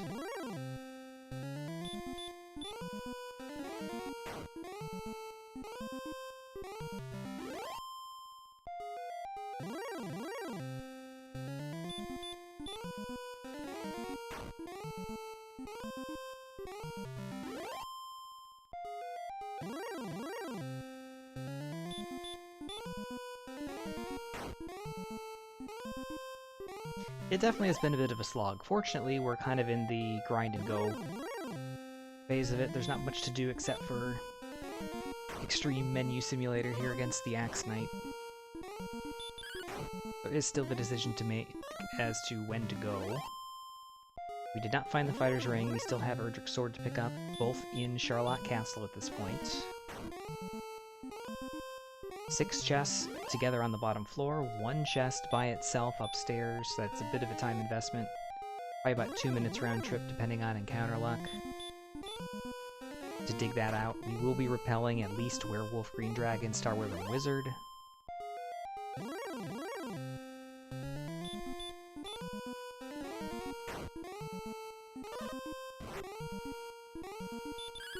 But we are still at 86 HP, so we need at least a good 10 HP no matter what our strength turns out to be to give this a shot.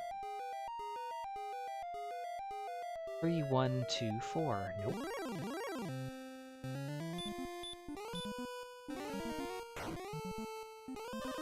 Oh yeah, no, I agree. It's been a bit of a slog of a seed. The stats haven't been great. It took us quite a while on the overworld because of nasty enemies. We encountered a lot of Armored Knights and Red Dragons. We were fairly fortunate to have been getting away fairly consistently. We had pretty decent agility by like level 10. We already had agility, I think, in the 70s. Or close to it, so that was definitely a benefit. We didn't die too far away from home too frequently.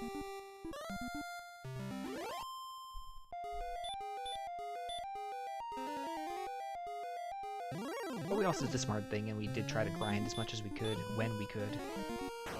We found Cantlin not early, but considering the enemy sets and such around that area.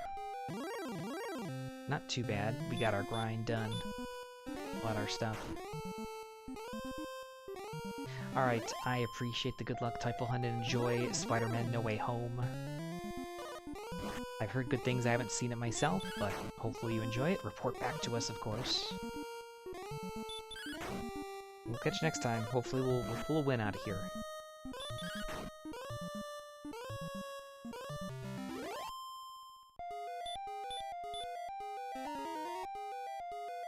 $14,250 for level 18.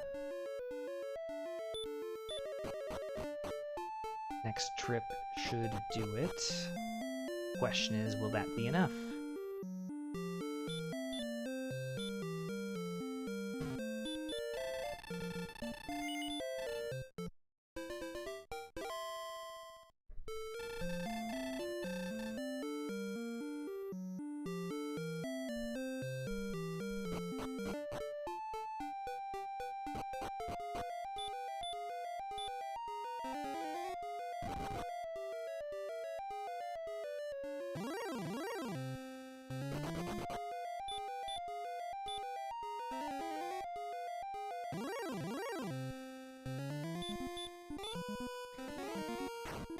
As it stands, if we pick up the Fighter's Ring, if we pick up Erdrick's Sword,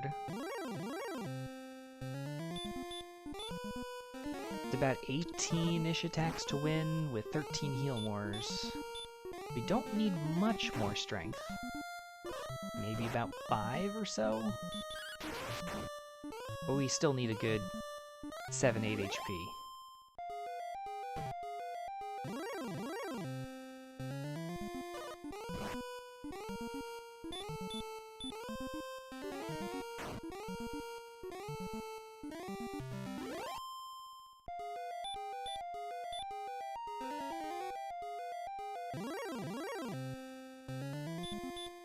Yeah, considering how bad I roll, any buffer beyond that would be helpful.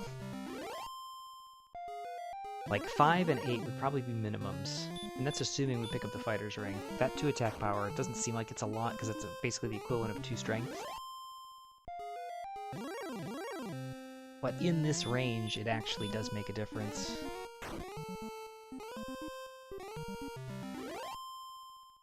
It's like an extra half point of damage every swing.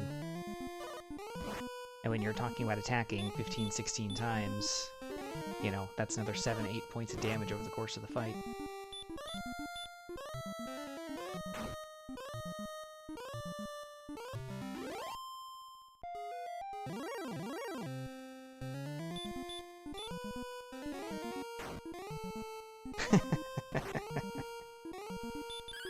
You know what? That's not inaccurate. That is actually pretty close to true.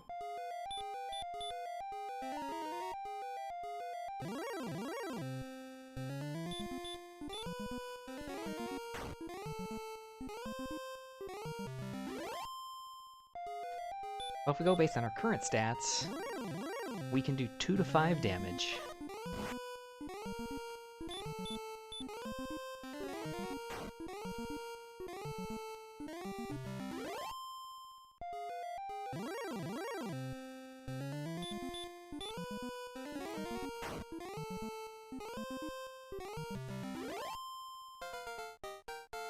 Alright, let's get some numbers game.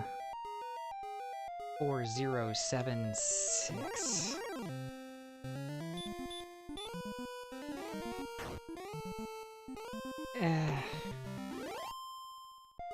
The 6 does give us an extra heal more. If we pick up the Fighter's Ring, gets us to 128. That's 7 to 14, 10.5 on average. 15 to 16 attacks to win with 14 heal more is no buffer MP at all. And only 95 max HP.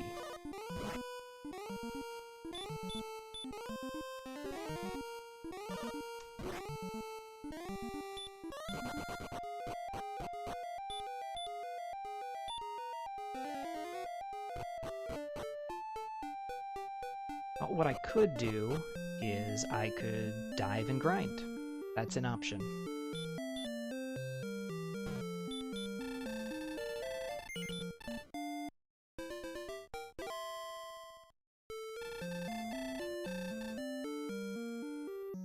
We're defense breaking 4 of the 5 enemies in Sharlock, or 4 of the 5.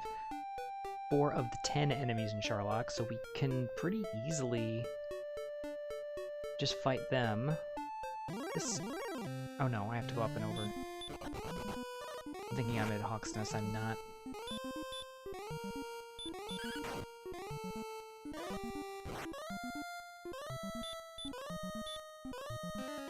The problem is if we start to run into stuff like this, we basically get 1, maybe 2 chances to run before we have to cast heal more, and that's a problem. So perhaps continuing the grind is the play.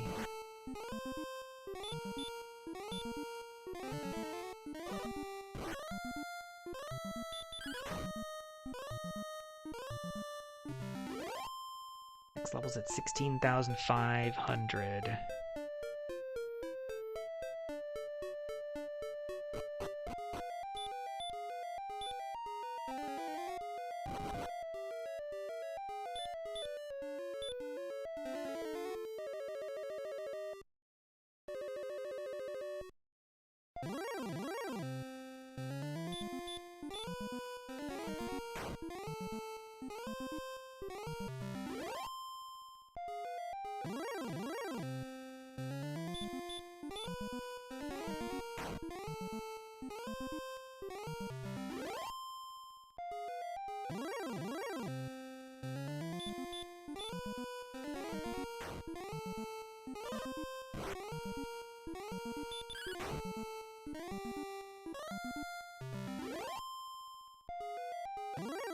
Welcome back.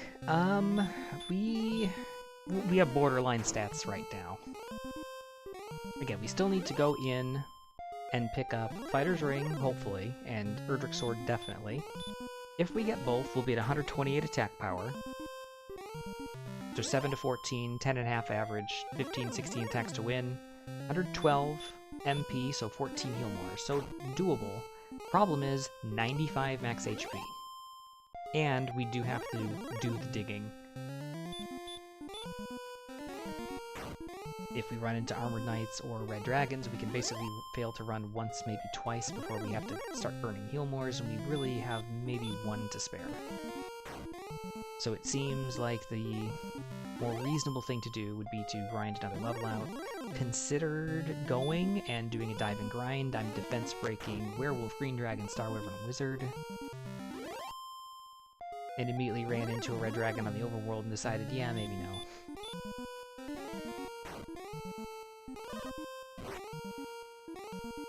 Hungry and need a new game. Nice.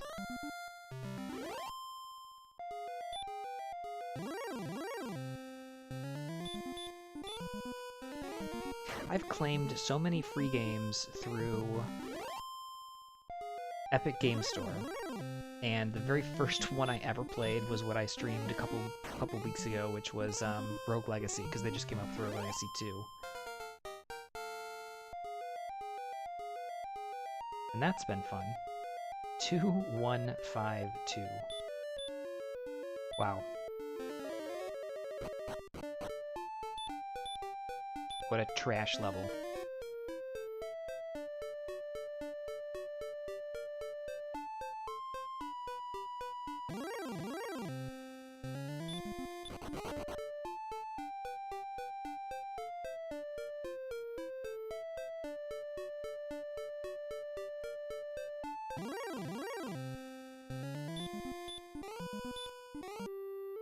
Should I start trying to get even another level? No, I really shouldn't. This should be enough. 130 attack power now with the,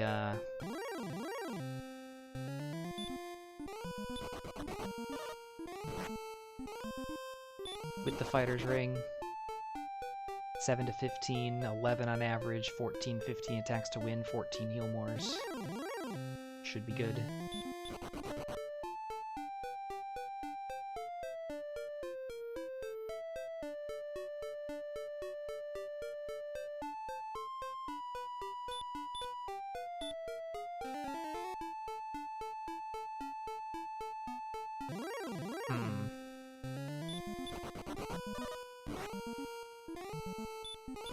Glancing at that list, I feel like I've probably heard the most good things about Nier. Although people love Persona. Persona is not really super my game style. I haven't played any of them, so I can't really say.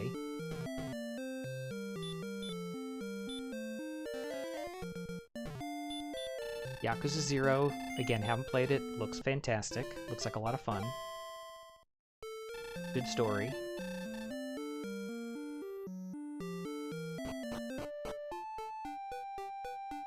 Persona, just in general, it's just one of those games where you could very easily dump like 500 hours into. It just depends on how much you want to get out of the experience, I guess.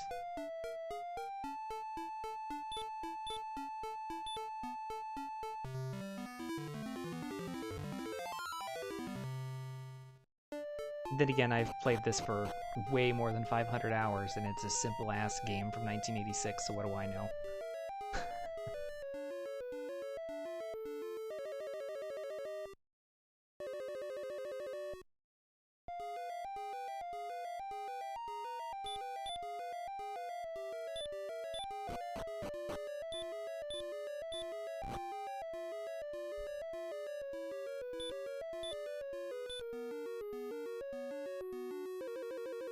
Got a couple of fairy waters in our pockets. We could throw those at the Dragon Lord, but 7 to 15 versus 8 to 16, or 9 to 16 is not going to make too much difference. Maybe 2 or 3 damage throughout the fight. Hopefully it doesn't come down to that.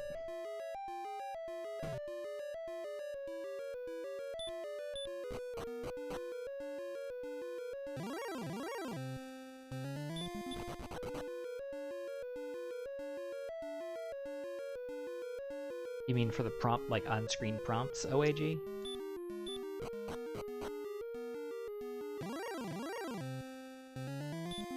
Because that is a big gripe that I have, and I agree. Yeah, exactly. Like, I technically do have an old third-party Xbox controller that, I forget if it's the left or the right thumbstick doesn't work.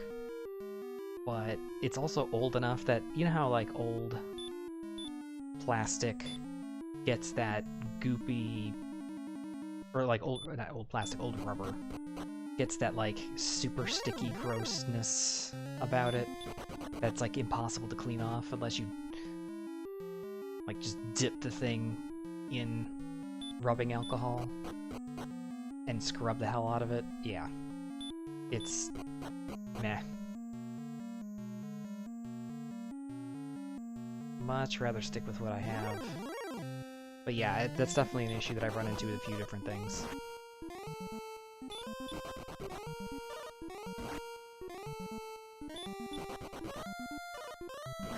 '86 agility, can't run from an axe knight.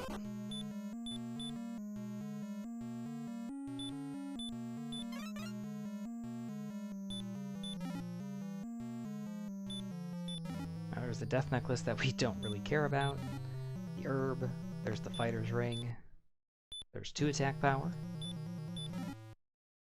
Torch. Wings. And the sword, thank goodness. We don't have to go upstairs. There's our 130 attack power.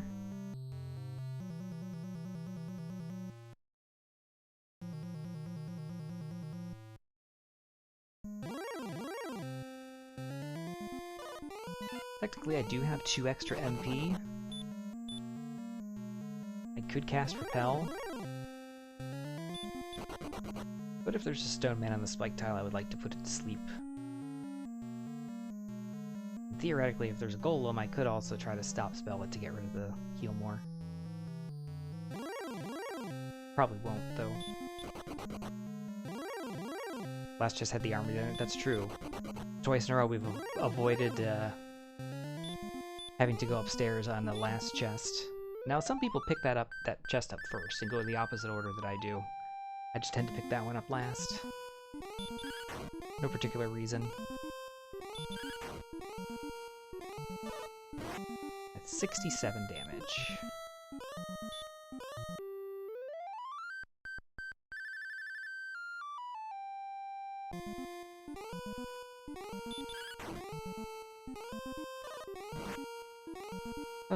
Okay. 115, we should win on the next swing, not guaranteed. Either way, as long as he doesn't cast heal more, I'm happy. That was a low roll, but we got it done.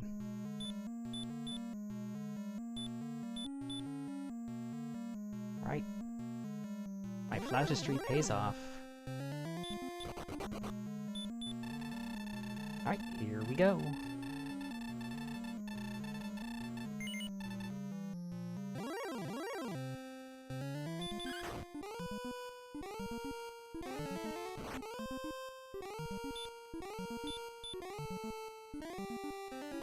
Stop spell hype. Big swing. Not that big.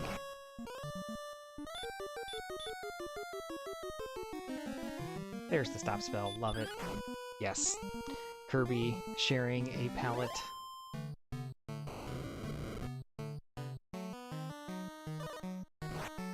We get struck first. We still get to swing once though, so that helps.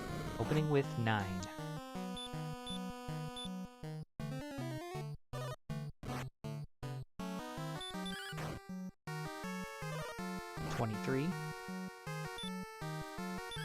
And a safe double somehow from 100 HP. 35.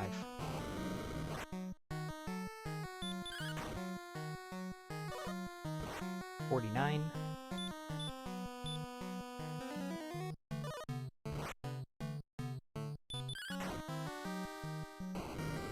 $60.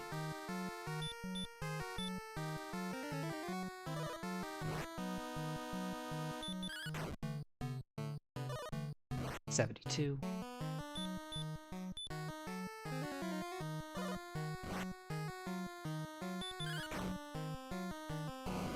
$82.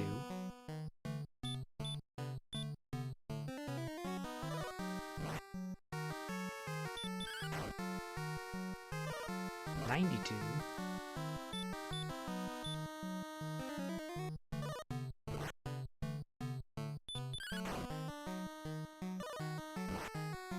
102.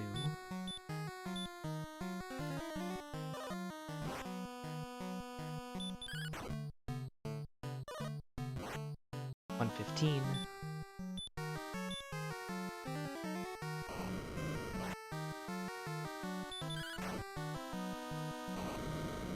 $125.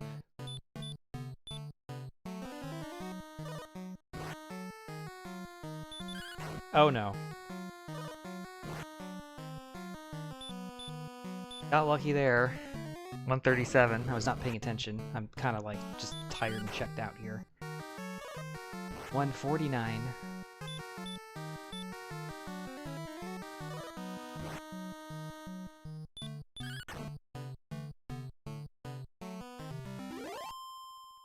$162 was enough. It was about a 25% chance we died there.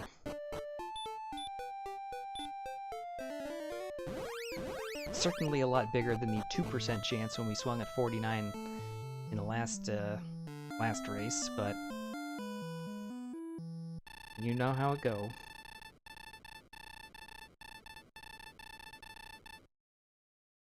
GG.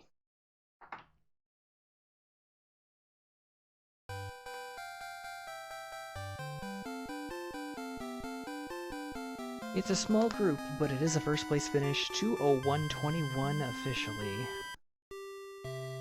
Thanks for the GGs, guys. Appreciate it. OAG and Tanuki Monster. The real heroes of the seed.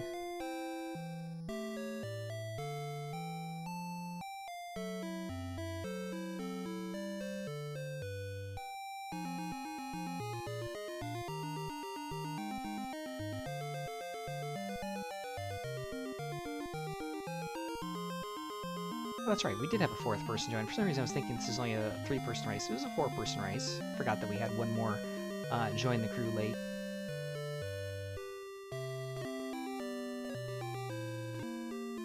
Yeah, everyone's gonna be suffering through this one again. It's just so much nonsense on the overworld. I think it was gonna preclude anybody from doing super well on this one. Although taking a look briefly in at some of the other runners here, we've got Smashy hitting the spike tile on the bottom floor at level 19. We've got Vertical Sandwich on the top floor of Charlock, now heading to the diamond floor, also at level 19, looking to go for game, presumably. And I can't quite tell where DK is because he hasn't brought up his menu yet, but he's on the overworld somewhere.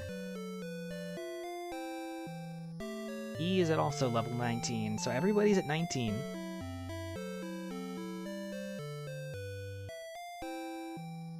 So we were not alone in pursuing 19 as our minimum level to win.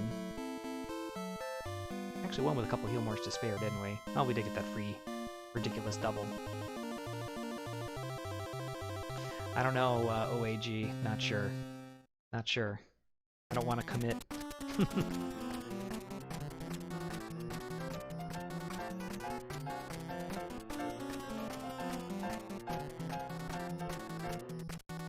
I miss the old randomizer where I could just let it go quiet and then turn the music on.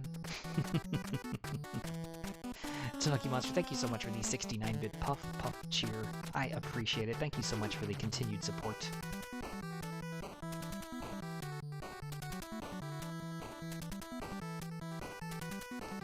We'll take a second here to draw out the map, and then we'll take a look at it.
We can take a look at our stats as we go through as well. Sorry, haven't really been paying super much attention. We didn't face a lot of the good mid-game enemies that we would have wanted. Things that we could have fought much earlier. Droll Magi, I think we fought a couple of Druid Lords. We didn't find any Wraith Knights in this seed at all. 109 Axe Knights encountered, 95 killed, 107 casts of heal. I was gonna say we had to have at least 100 hurt points, but I was wrong. Only 99. Excuse me. Oh, we broke 50 bunks. Sad face. 19 deaths, most of those very early.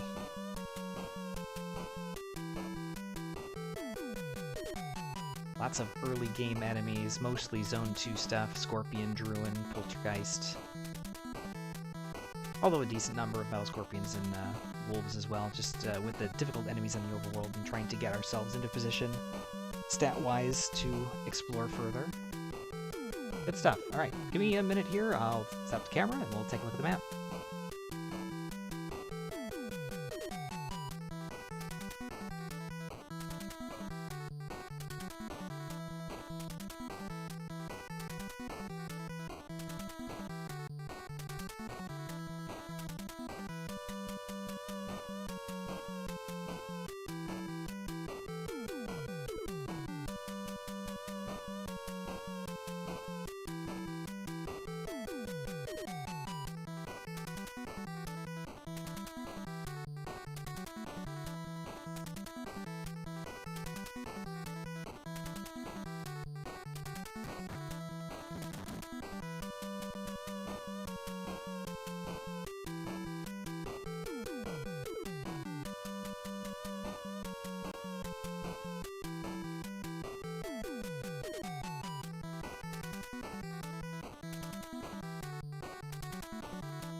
Alright, there we go. There's the map. Back to some chiptune radio action. Not that, what was that? Battleman? Not that that's not good, but again, it gets a good little grading after a few minutes. So there's our map. Tanthagil, sort of north-central in this one, right here. We did start a tiny bit of swamp. We also had 6 strength, 10 agility, 21 HP, no spells at the start. We did start with an extra key in the throne room that allowed us to raid the treasury. Treasury did have another extra key in it, no gold grind available, but it did have torch, herb, and cursed belt. So we initially had chest grind available for herb and cursed belt. We reset out to grind key and torch with the low strength. Thought the torches would help us get a couple of early levels. And then keys that would allow us, again, just to maintain key access throughout the sea, but also check the back, etc. Shadow Mass coming in with the raid. Welcome in everybody from Shadow Mass stream. Hopefully we're having some fun. We're just wrapping up a Dragon Warrior Randomizer race seed here.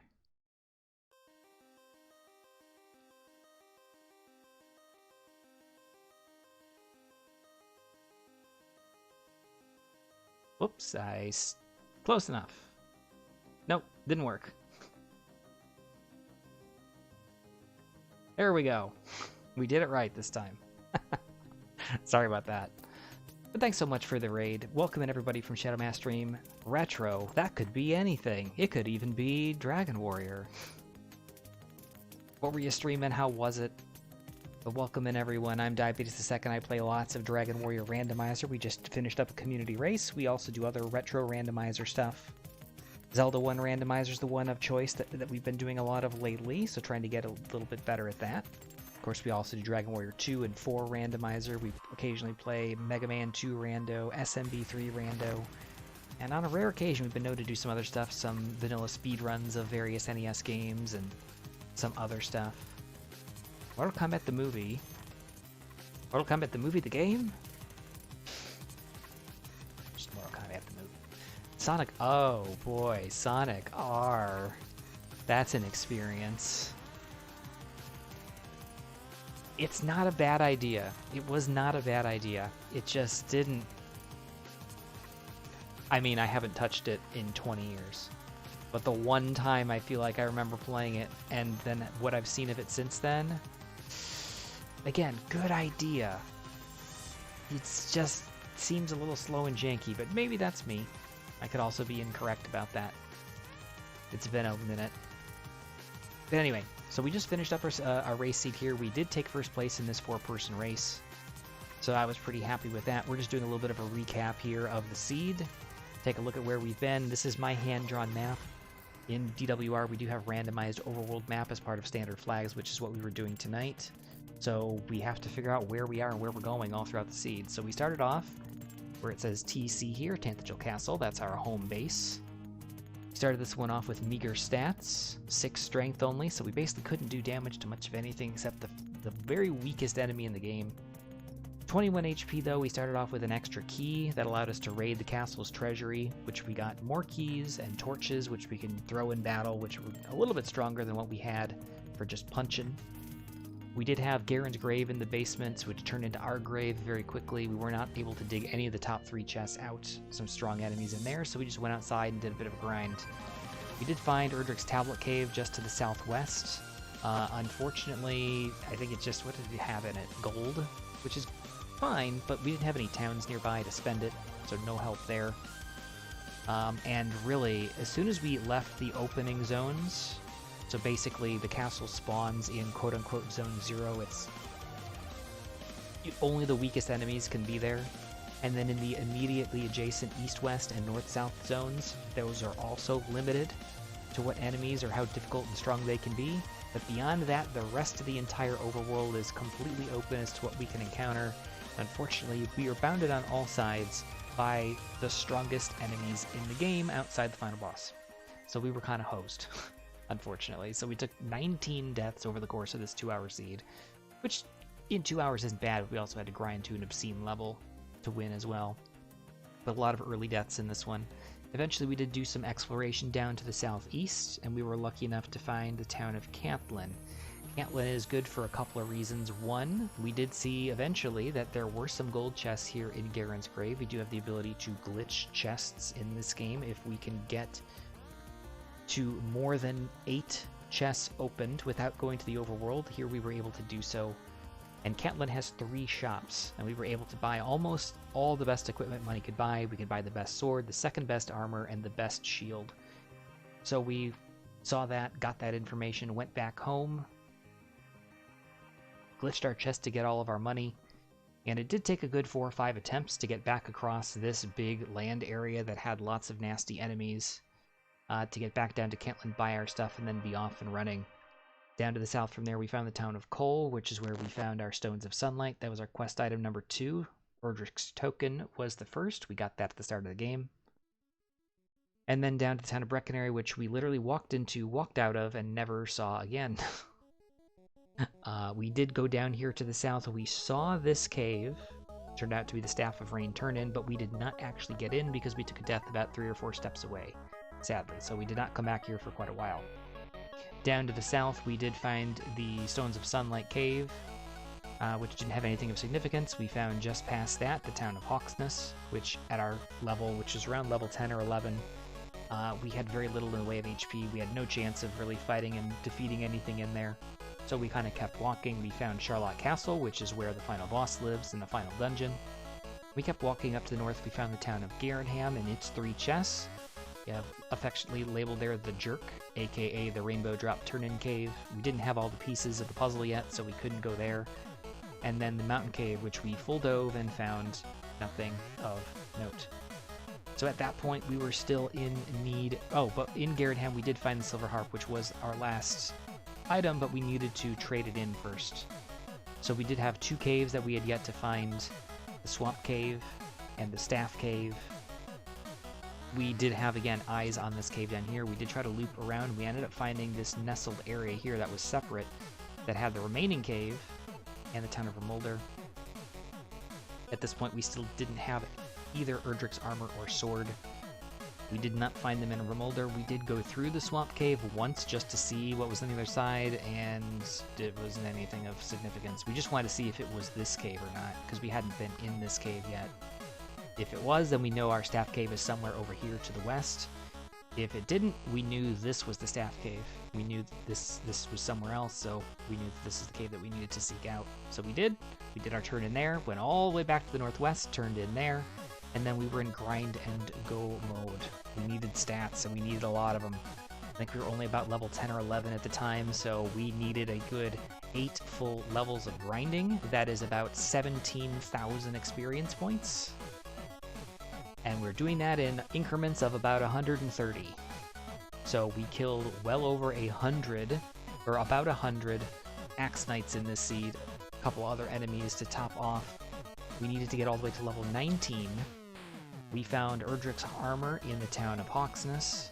So Erdrick's sword, the best item, the best weapon in the game, was going to be in the final dungeon, in the basement. We grind up to level 19, we had enough stats there. It was borderline, but good enough. And we got good luck, both in the dive through the final dungeon, picking up Erdrick's sword, the Fighter's Ring, the Death Necklace, which we didn't have the HP to use, and getting into the Dragonlord fight. He did get first strike on us, but we did have an inexplicable double attack in that fight, and that allowed us to win. So there you go. That's a first place finish. Taking a look at the rest of the field here, everyone did finish in relatively short order after we did. So 2:01:21 here, Smashy in second at 2:06, Vertical Sandwich in third at 2:09, and DK in fourth at 2:12. The fact that the overworld was such a mess, I did expect that there might be a little bit more spread out finishes, but the fact that we basically all had to grind up to level 19 means it probably wasn't going to be that different. Whether you did a lot of grinding early or you did a lot of grinding late, we all had to be at the same spot at the end, so I guess it's not that surprising that we ended up all in the same place in there. So there you go. That's a good win for me. I'm happy with that. It's a bit of a slog of a seed, but that's okay.